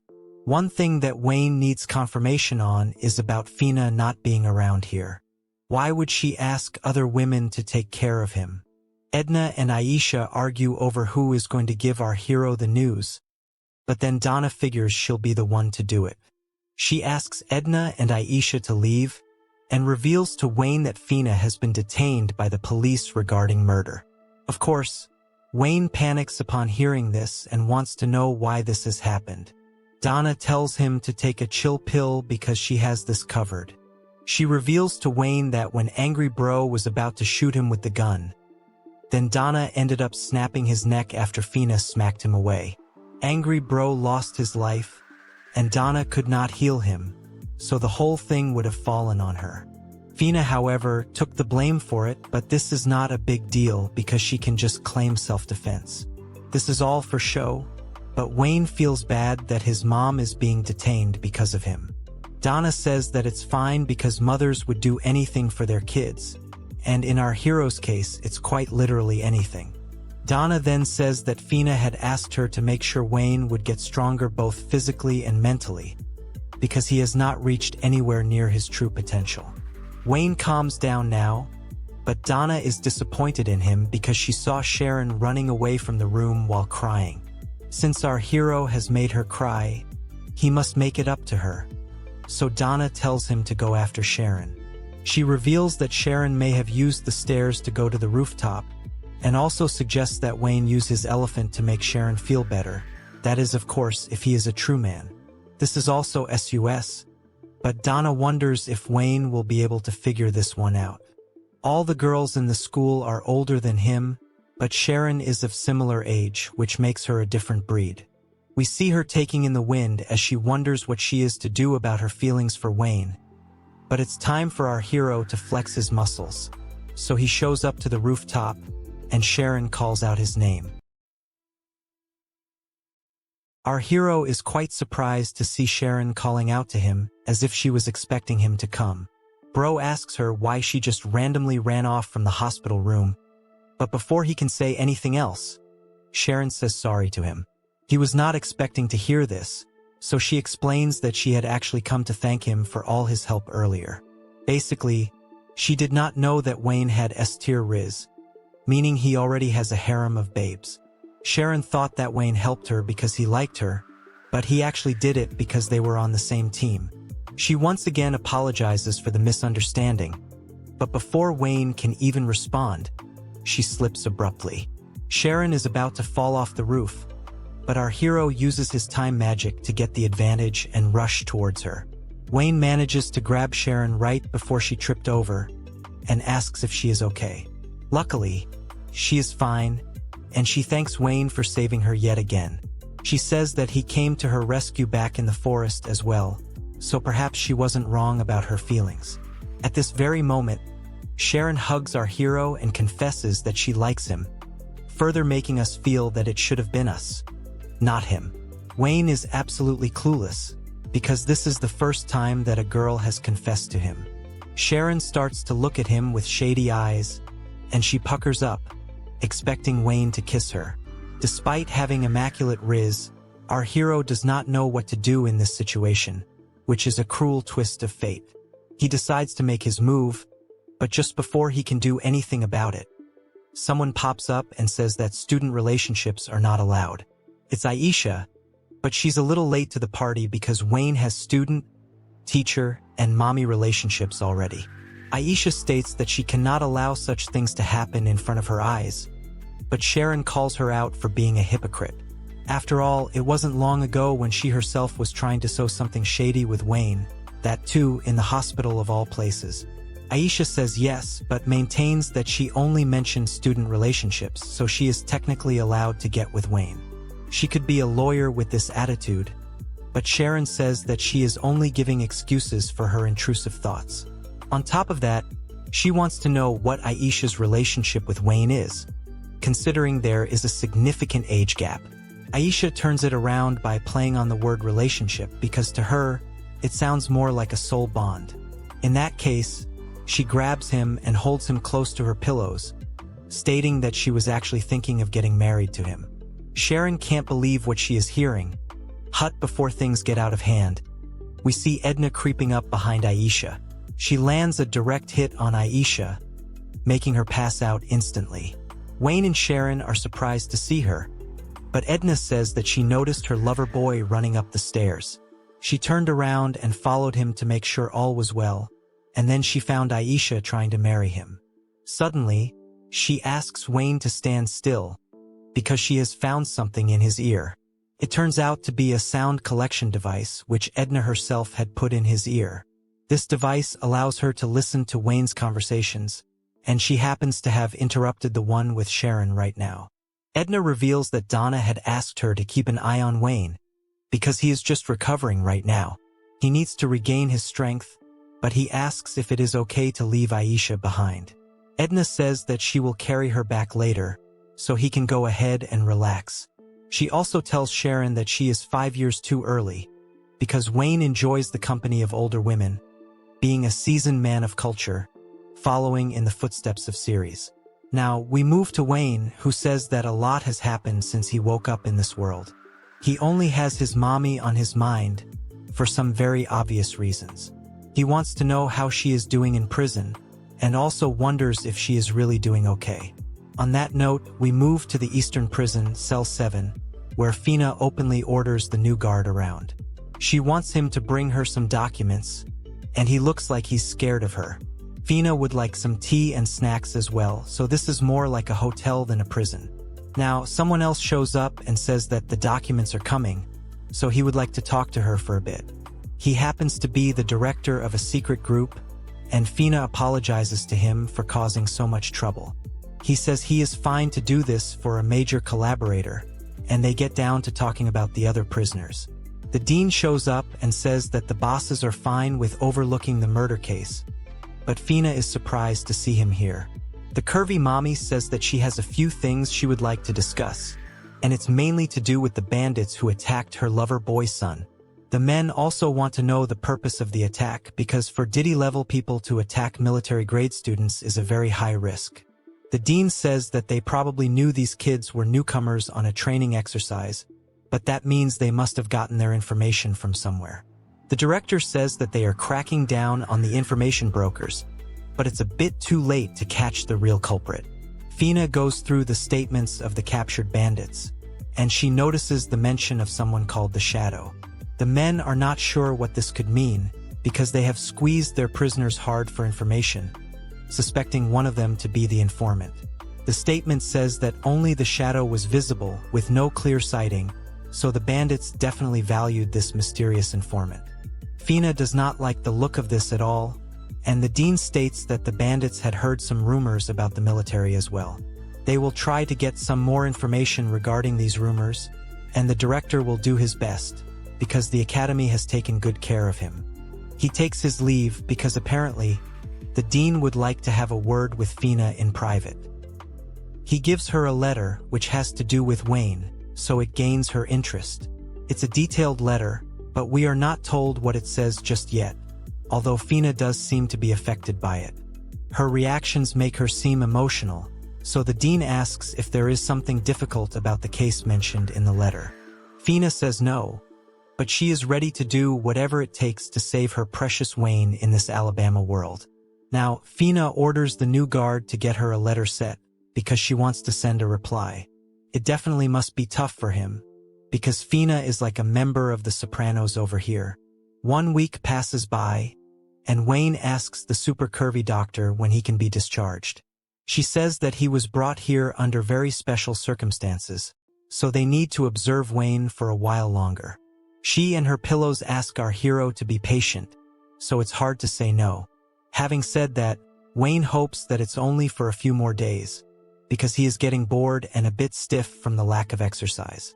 The doctor tells him he can get dressed now, as there are no abnormalities in his body. Now, Edward shows up and asks if Wayne is doing well. The doctor seems to recognize him and is impressed that he always comes to visit here, although there could be other reasons for that. The doctor's name is revealed to be Gakuro, and she tells Edward that Wayne is fine. However, she tells him to stay off the naughty books, which shocks him instantly. Anyway, Edward tells her she's doing a good job, but the damage has been done.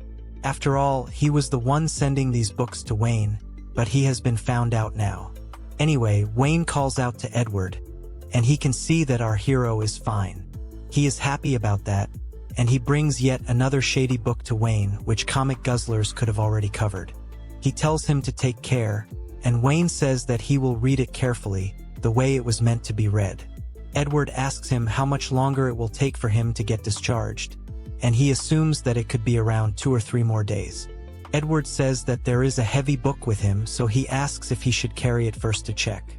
However, Wayne can't find any book, so he asks Edward, who reveals that it has been kept in the back of the bottom drawer. It's quite impressive that Edward was able to locate it, but that is what his skills are for. Anyway, he teases our hero by saying he was sharing a hospital room with a girl, especially considering the amount of danger he was in earlier. Anyway, Edward will leave the book in his room, so he can come and read it whenever he likes. Wayne thanks him for this and tells us that even though it is nice to share a room with a woman, it can also be inconvenient for him. Now, Wayne asks Edward how Norman, Amy, and Sharon are doing. Edward explains that the exercise has now been cancelled, so he and the others are now busy with the supplementary classes. Since he uses wind magic, he has to stand still in the air and train every day. As far as Sharon is concerned, he does not know much, although she is definitely doing some kind of training. The bald Norman has earth magic, and he has claimed that he is going to dig a hole that's 3 kilometers deep. Amy is also doing her best, as she is currently able to make as much as 100 liters of water every day. Wayne is happy for his friends, but feels sad that he is the only one in the hospital. After all, he is being left out of crucial training, so he will have to catch up later. Edward pats his head and tells him not to worry about it. After all, even though Wayne will be late for classes, he had done something really impressive by taking out the bandits. In doing so, he had easily gained the most experience points out of everyone else. So, even if he joins classes later, it won't be too bad for him. Our hero sees the logic and agrees with Edward. Now, Edward has to leave because the extra classes are waiting for him, and Wayne says they will meet in school the next time. He thanks Edward for his support, and they wish each other good luck. As Edward steps out, he thinks about eating some rice before going home. However, in front of him are 2 people who walk into Wayne's room, making Edward suspect them. These people take a look at Wayne and learn about his early discharge. He can be seen packing up his clothes, but then he has these sudden visitors who would like to have a word with him. Our hero has no idea who these people are, but before he can react, the military soldier lifts him up as if he is a fly. He does not seem to like Wayne at all, but the other man tells him not to use violence. After all, Wayne is still recovering, so it is not right. However, the soldier argues that Wayne has healed, so it should not be a problem for him. Either way, the soldier drops Wayne to the floor, and he asks these men who they are. It turns out that the soldier man is Holly's father, and the other man is Edna's dad, meaning our hero has found himself in quite an awkward situation. Considering the unspeakable things he has done to their daughters, any man of culture would panic here. The dads take our hero to the reception room and tell him that they have heard a lot about him thanks to letters from their daughters. Holly's father is called Ralph, whereas Edna's dad is Brat. Ralph has heard from Fina as well that Wayne is getting along with his daughter, but he doesn't seem too happy about it. Brat is more composed as he says it's nice to finally meet Wayne. Of course, over here, the term getting along is just a softer way to say that bro is always playing elephants and kitties with their daughters. Ralph really wants to confirm this from Wayne himself, but he turns his head away because he does not know what to say. He eventually does reveal that the most unspeakable things have happened with him, Holly, and Edna. He feels a bit shy, but Brat tells him that it's okay because he is in his youth after all. Ralph can't believe what Brat is saying, but he maintains that a true man of culture must always keep a cool face, just like him. Of course, Ralph is not like him, because he can't believe a father would keep quiet while his daughter gets violated. He angrily kicks the table away, so things are not looking good for Wayne. However, Ralph is not interested in attacking without reason, so he tells Wayne to show him if he is really capable to be with his daughter. By this, he is challenging our hero to a fight, but Brat makes fun of Ralph by saying he is already acting like Wayne's father-in-law. The soldier dad is in no mood for jokes, so he tells Brat to keep quiet and watch them go at each other. Now, Ralph begins his attack by launching his iron fist of rage. It's quite fast, so Wayne will need to act even faster. He activates his time magic, which gives him a bit of a boost, and suddenly, someone throws an ashtray onto Ralph's head. He is surprised by this, so he checks who did this. To everyone's surprise, it's none other than Holly, who does not look too pleased with the way her father is acting. Ralph changes his mood instantly, even stating that it's been a while since she had to throw an ashtray at him. Despite his demeanor, Holly does not appreciate Ralph's actions, and she asks Wayne if he was actually trying to hit him. Ralph once again tries to act cool, and gives the excuse that he had seen a bad bug on our hero. He was trying to get rid of the bug and show some love to Wayne, but Holly says that if he wants to get rough with her lover boy, then she will not talk to him any longer. This is quite scary for Ralph, so he simply submits to his daughter by saying he will not be mean to Wayne. Our hero watches on in silence while Brat mocks Ralph once more by saying this is what a father has to do. He then asks Holly if his own cute daughter is with her, so she tells him that Edna not actually with her as of now. She is with Aisha, and we learn that they have been shopping for the whole day. Since Edna had to keep an eye on her, it feels as if she has been swayed the whole day. Aisha looks quite happy and unbothered, so Edna must be having a rough day. Anyway, now Brat comments on how Edna has always been a sullen and uninterested girl around him. Lately though, it's been a lot of fun, as she has been smiling and laughing a lot. He is happy that his daughter is having fun because of Wayne, and our hero feels that Brat is a very kind person. Ralph does not feel the same way, and he scolds Brat for laughing at his daughter getting hurt. Holly gets upset with Ralph once more, telling him that this is not the way to be talking, especially after being forced to sit on his knees. Ralph laments that it is his own daughter who is making him sit this way, but then Brat seems to emit some scary energy. He says that it's fine as long as his daughter is smiling. Of course, if the smiles stop, then he will get serious, which can be seen in the aura he is emitting. After all, Brat is just a father who wants the best for his daughter. Wayne has sensed the energy, and he realizes that if he ever makes Edna cry, then things are going to turn out really bad for him. Now, Holly asks both the dads why they have come here in the first place, and Ralph says that he wanted to drop by and meet the boy who was getting shady with his daughter. However, that was not the main reason, as they are actually here to ask Wayne for a favor. They ask him if he can go and investigate the ruins for them, but he is surprised to hear this because archaeology isn't really his thing. Holly adds that this is not the kind of job that a military candidate would be able to take up. However, Ralph says that would have been the case if an investigation was the only thing they wanted. Wayne asks if there is some dangerous work to be done there as well, but before that, Ralph reveals that he had gained permission from Fina to ask Wayne for this favor. She even said that Ralph should be a good person and do things the official way. We learn that there is a seal in the back of the ruins, and it has been acting strange off late, so the fathers would like our hero to go and take a look at what could be causing it. Holly suspects that there is something fishy, because she knows what all her dad has told her about these ruins. She says that the dads can't expect Wayne to go there all by himself, but Ralph says that he won't be going alone. There are a few others who will go with Wayne, and Brat adds that our hero is the best person for this job. He asks if Wayne can use time magic the same way as his daughter, to which he says yes. Brat states that when Wayne uses time magic, then the danger levels drop significantly.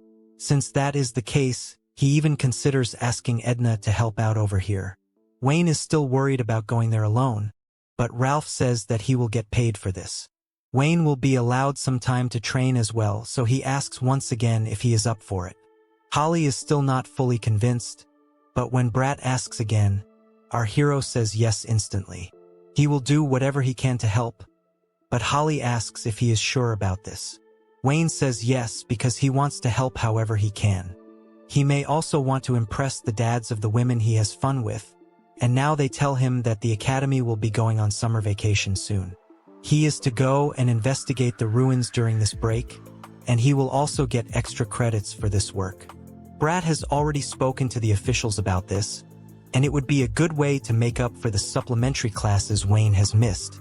Ralph says that they should go and report this to the principal, and Brat agrees with him. Wayne is pumped right now, and he tells the dads that they should look forward to him completing the mission. Brat is obviously fine with it, and Ralph says that Wayne should complete it to prove he is worthy of his daughter. Our hero has gotten a job request already, but Holly asks if it is fine for him to take on such a request. He says yes because he has finally been acknowledged for his power, even if it's just a little bit.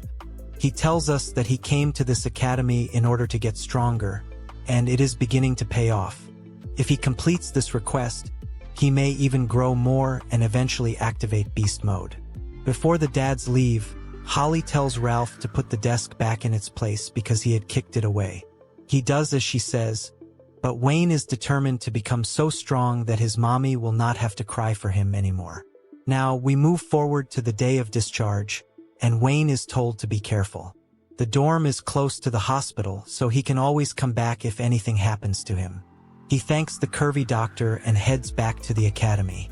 He hasn't been here in a while, so it almost feels nostalgic to him. When he looks at the dorms, he believes that Fina has also come back. Anyway, he wants to hurry on to his room, which is at the far end of the hallway. However, when he opens the door, he can see that Edna and Holly are already waiting for him here. More importantly though, Aisha is also here in a maid outfit, and she welcomes her master home. How is our hero's new mission going to turn out? Also, how is he going to manage 3 curvy babes at the same time, along with his mommy and Donna? Now, Edward tells Wayne that there is a bad rumor going around in the school about a harem. Our hero tells him he's living in a closed house, so nobody needs to know about his personal life. However, Edward asks him if he is fine with allowing a maid to service him every single day. Our hero says this is a lie, but even Norman shows up and says that people are talking about him putting collars on his slave girls too. Bro can't handle these shady rumors, but wonders if it is to do with Aisha. The moment he takes her name, she shows up instantly, which is admittedly a bit creepy. Wayne asks her where she came from, and she calmly says that she entered from the windows. Since the school building is off limits, she didn't have any other choice. More importantly, Wayne had forgotten his lunch, so she brought it with her. Aisha basically wants to show that she is a best girl, and then she takes her leave. The boys are a bit worried about her because she drops down head first, but she has ninja skills, so she manages a perfect landing. The men are impressed, and at the same time, they apologize for even believing the weird maid rumors. Bro is happy that his friends believe in him, and then they decide to invite Amy and the other girls for lunch. It's still a problem that Aisha is roaming around the school campus in her maid cosplay, but for now they shall eat. Wayne reminds us that he had gone to his room, hoping to meet Holly and Edna the day he got released, but even Aisha was there, waiting for him. In a flashback, we see Wayne asking her why she is wearing such an outfit, so she says she bought it from town because it was cheap. She does not understand the implications of her outfit, but then Edna says that she should be punished for attacking the students earlier.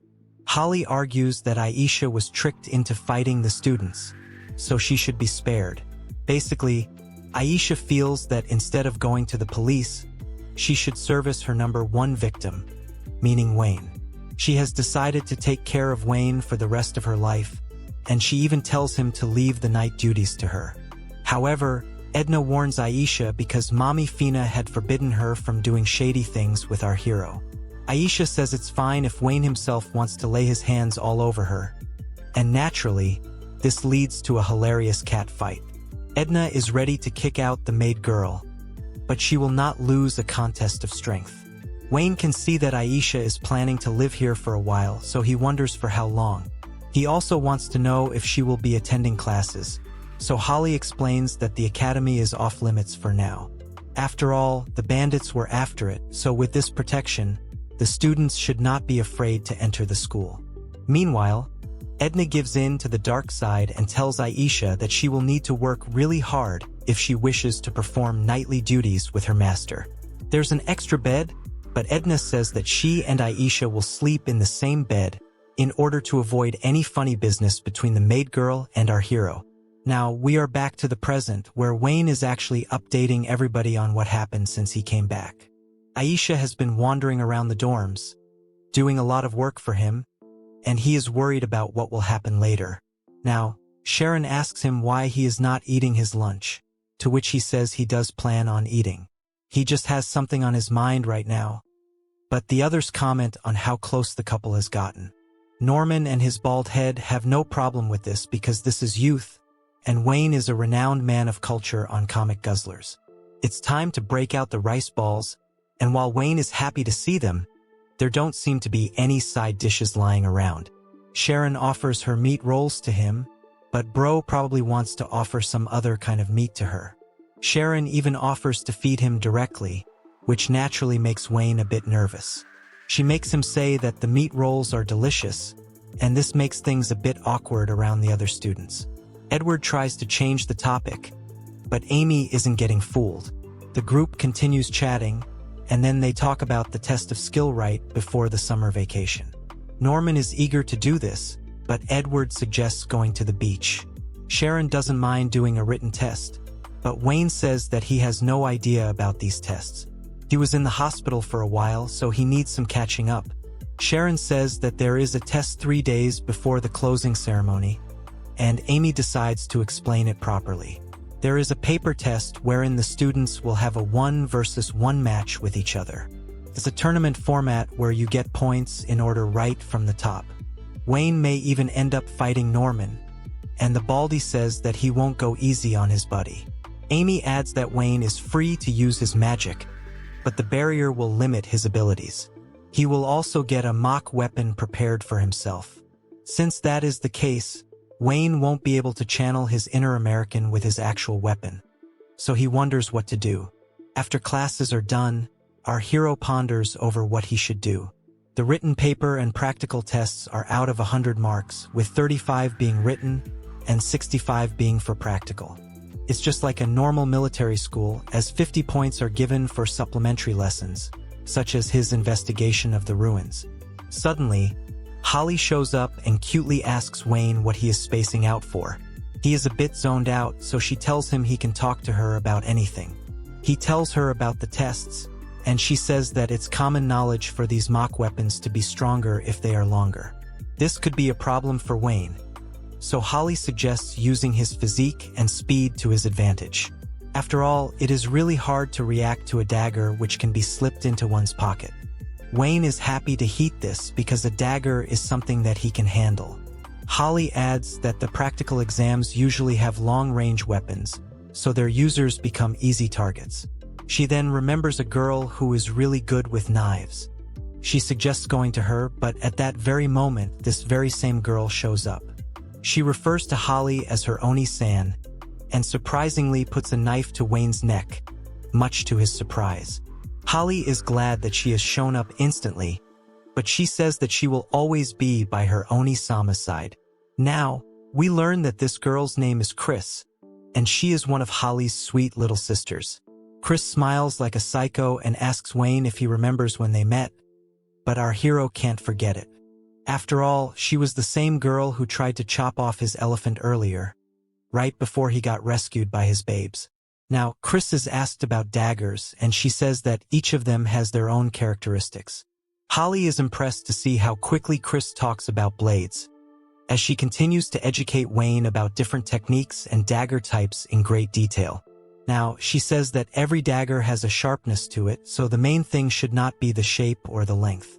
It's the whetstone that matters, because it is inseparable from the dagger. This is a lot for Bro to take in, and he has to remind Chris that they are talking about a mock weapon, so it will not have any sharpness. She is surprised to hear this, but then Wayne explains that it's for the proficiency test. Chris is disappointed to hear this, because she is not interested in a bladeless sea cucumber. There's nothing Holly can do about it, so Chris leaves the scene. She then tells her lover boy that if it's a battle, then he should talk to Edna about it. He agrees with this, and then Holly decides to go for one of her group meetings.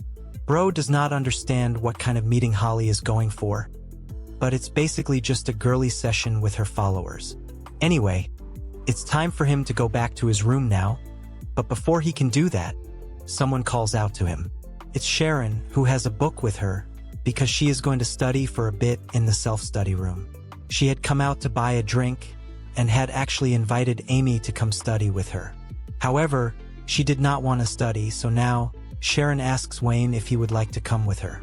As long as he is not in the way, he is fine with it, and we can somewhat imagine what is going to happen next. Wayne wants to improve his practical skills because even if he flunks the written test, it's only 35 marks, so it won't make much of a difference. Sharon adds that she really needs to focus on her practical skills too, as she is currently unable to defeat Norman even in a handstand. Wayne feels the same way, so the both of them make it to the study room. It's the first time our hero has come here, but there are no people at all, despite the tests being right around the corner. Sharon says that people don't usually spend a lot of time studying, and she is the only one who comes here regularly. Wayne is impressed by her dedication to studying, but Sharon says that even in battle, knowledge is necessary. In cases when you can't win with strength alone, you can use your big brain energy to emerge victorious. This makes sense, and then Wayne tells her about what Amy explained regarding the steam explosions. He's heard a few of them recently, and Sharon says that it's true. Even so, she wants to increase her options for passing, and Wayne understands that studying is important to get stronger. The couple decides to study hard now, and they begin with basic tactical theory. Time passes by, and it's already past 8, so Wayne decides to take a break. Even though the two of them are here to study, they are still alone in a room, so it's not long before intrusive thoughts kick in. Just thinking about it makes both their hearts start pounding, and Wayne decides to make his move. He puts his hand closer to Sharon's and tells her that he did confess to her at the hospital. She remembers it, of course, although she could not give him her own confession. The tensions are rising, and soon enough, their pinky fingers touch. This sparks off what usually happens on this channel, and Sharon holds on to our hero. She wants him to pick up from where he left off at the hospital, and then she offers her lips. That's all that's needed for the tongue twisters to come out. It's time for Sharon to bring out her pillows too, but she feels bad that she has a flat screen TV. Wayne tells her there's nothing wrong with this, and he actually finds it cute. He then moves to her twin peaks, and this sets off her feelings like crazy. It's getting a bit much for Sharon, but Wayne says it's time for him to make his entrance. She asks him to be gentle, and Bro does as she wishes. Things get really shady as Sharon activates her thirsty mode. It's the first time these two are playing elephants and kitties with each other, and Sharon can feel Bro growing by the second. After the session is done, we can see that Sharon has a bright smile on her face. This makes our hero proud of the fact that he was taught a lot of things by his mommy, although that also makes him the final boss of Alabama. Once again, Wayne confirms that no one is here, because it would be really weird if that was the case. Sharon reassures him that nobody is inside the room, but then we see that Amy has been outside listening to the whole thing. She had come to check in on Sharon, but now she wonders if these two will be able to pass the test even while doing such unspeakable acts. Now, we move to the practical exams, and can see Amy defeating her opponent with relative ease. She makes it to the finals, and is applauded by Wayne as well as Norman. They did not face each other because they were in a different block, and now it's time for the Baldy to fight. Wayne tells him to win because in that case, they will face each other in the semifinal. Norman says he will win easily, and Wayne wishes him luck.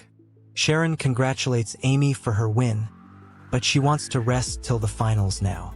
We learn that the paper tests are done, so those who have scored poorly there will be desperate to win here to avoid failing the exam. Lots of students are sent to the infirmary each year due to this, and the current year is no different, meaning the curvy Sensei Donna must be busy today. Wayne tries to remember who Norman's opponent is, but then Sharon shows up. She had lost her first round, but her opponent was too strong, so it could not be helped. She did do well in the paper exam, so she should be fine overall even without supplementary lessons. Sharon asks Wayne to go somewhere together during the summer vacation, and while it may seem romantic, both Edna and Holly are watching them. They don't like that these two are getting close, because they want their lover boy to themselves. Now, we see Norman in the middle of his fight, and Wayne's harem babes talk about how it will be tough for our hero to defeat his sturdy body. Edna says it won't be much of a problem though, and says they should watch from the rooftop. Holly feels she is confident Wayne will win, regardless of Baldy's body. This is the kind of faith you'd want in a waifu. But now, as Wayne watches the match, he sees that Norman has lost to his opponent. As luck would have it, the winner is none other than Edward, which will definitely make this loss even harder for the Baldy. Neither Wayne nor Sharon can believe that Edward won, but then they see Norman's face, which is pretty messed up. The Baldy apologizes to Wayne, saying he won't be fighting him next, and admits that Edward was a lot tougher than he had expected. He even drops to the ground, signaling that he is quite badly hurt. Wayne asks Sharon to take him to the infirmary right away, and then he thinks about the wounds Edward inflicted. Edward is surrounded by a couple of girls, and he seems to be enjoying the attention, and Wayne can see that Norman's arm is a bit swollen too. Edward uses wind magic, so how is it possible for him to be this way? Our hero realizes that he should not have taken Norman's victory for granted, and now he has no choice but to fight hard. With that, the semi-final match between Edward and Wayne begins. Everyone is watching with anticipation as the fight begins.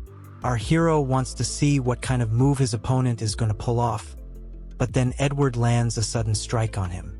He wasn't even able to see the attack, but Edward taunts him for not paying attention to his match against Norman. He feels that our hero is underestimating him, so he attacks him with a flurry of blows to make him regret his decision. These strikes are way too fast for our hero to dodge, so things are not looking good. He soon figures out that Edward is infusing his arm with wind, which is what's allowing him to accelerate like the Flash. However, the power is nothing special as it's just speed. In that case, Wayne will force his attack, so he tries to land a kick. However, Edward dodges the attack, surprising our hero. He does admit it was a close call, and while the audience thinks Wayne kicked him that far, our hero knows he had no impact. Edward can see his opponent trying to work his brain, but he failed his paper exam, so he has no other choice other than to go all out. He charges at Wayne, hoping to settle the score quickly, and then we see Edna and Holly commenting on his moves. They don't really use such techniques in actual combat because to them, a one-hit kill is what should matter the most. They do worry that their lover boy might lose, and comforting him with their pillows won't necessarily help him if that happens. Wayne now realizes that his kicks won't make any difference, because Edward is using his wind magic to make himself lighter, which makes gliding away a lot easier for him.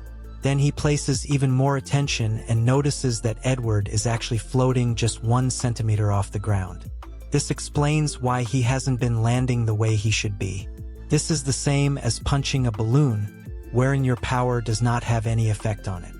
This also explains why Norman lost, as he was not able to use his bald powers well enough.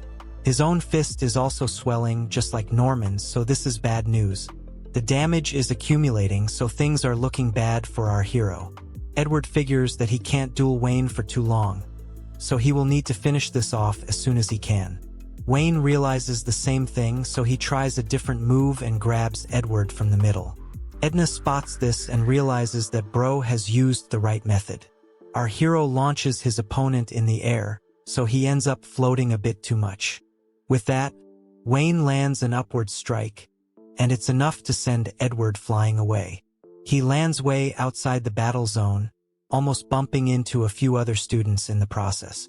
This is some serious emotional damage, but Edward is not done just yet. He looks like he's locked in now, and appreciates Wayne for being such a skilled fighter, especially considering he was going to show off in front of the girls. Having said that, he's not going to go easy on his buddy at all. He instantly charges back into the fighting arena, and Wayne is surprised to see that Edward is back. He seems to be ready to use some kind of secret move that he was saving for the finals, but he has no choice now. He hopes that Wayne can block it well because he is going to fall after that. Now, Edward starts to circle around our hero again and again at a crazy speed. The circle gradually gets smaller while the acceleration continues. At first, it's 50 kilometers per hour, but then it goes to 60, but Edward says he can hit 80. This is not good for Wayne, and for some reason, he uses an odd reference point of an angry woman blasting a man to understand the force at which Edward is going to hit him. Holly and Edna are quite interested in what's about to happen next, because something similar happened in the finals last year as well. Edna feels that the angle is going to be different for Wayne, and since he's not water, he's not going to make it out of this unscathed. He has to somehow avoid getting hit, but it's not like he has a lot of time to make calculations. Wayne feels that dodging the attack won't solve the problem, because he's surrounded. With no other choice, he has to use his time magic at the right moment to gain the advantage. Edward hits his maximum speed, and comes at Wayne with everything he's got. However, our hero is ready for him, as he apologizes to Edward in advance for what he is going to do to him. He activates the time magic, and Edward laments that he can't move now. Rather, he is moving quite slowly, which is annoying. His thought process is also slowing down, which he didn't expect, as it's his first time seeing Wayne's magic. Even so, it's not going to do much to counter his move, and he is also protecting his face with wind, so he's more or less safe. Now, Bro pulls out something from beneath, and it's a dagger of all things. This is quite literally out of pocket, and Edward notices that the knife does not have a blade. He still wonders if Wayne will actually stab him at the speed in which he's coming. However, since everything is slowed down with time magic, Edward can feel his thoughts and fear a lot more clearly now, which terrifies him. He tries to tell Wayne not to end him, but our hero ends up hitting the ground. Edward has no idea what he's trying to do here, but Wayne tells us that he learned this from Edna, who is a good sensei. By using the knife as support, he can hit moving opponents without worrying about slipping. Edward panics because he's not protecting his belly, and the time magic wears off, so it's pretty much over for him now. Wayne locks in and lands a finisher move directly into Norman's belly, thus sealing the deal. The blow is quite brutal, and Edward is knocked out in an instant. Of course, Wayne worries about his buddy and asks if he is okay. He then looks at the referee and asks her if she needs to do a count, but she says that won't be necessary, as Edward has fainted. His heart is still beating, so at least he's alive. With that, the match is over and Wayne is declared the winner. He celebrates getting into the finals, and everyone cheers him on. Holly is quite happy, And she even says that she and Edna should get ready for some shady action with their lover boy tonight. Edna agrees, saying this is obvious after winning a battle. However, she notices someone from the rooftop, and it happens to be Amy, who is also in the finals. Upon closer inspection, Edna can see that she is talking to someone in the backyard. As luck would have it, the person she is with is none other than Alabama mommy Fina.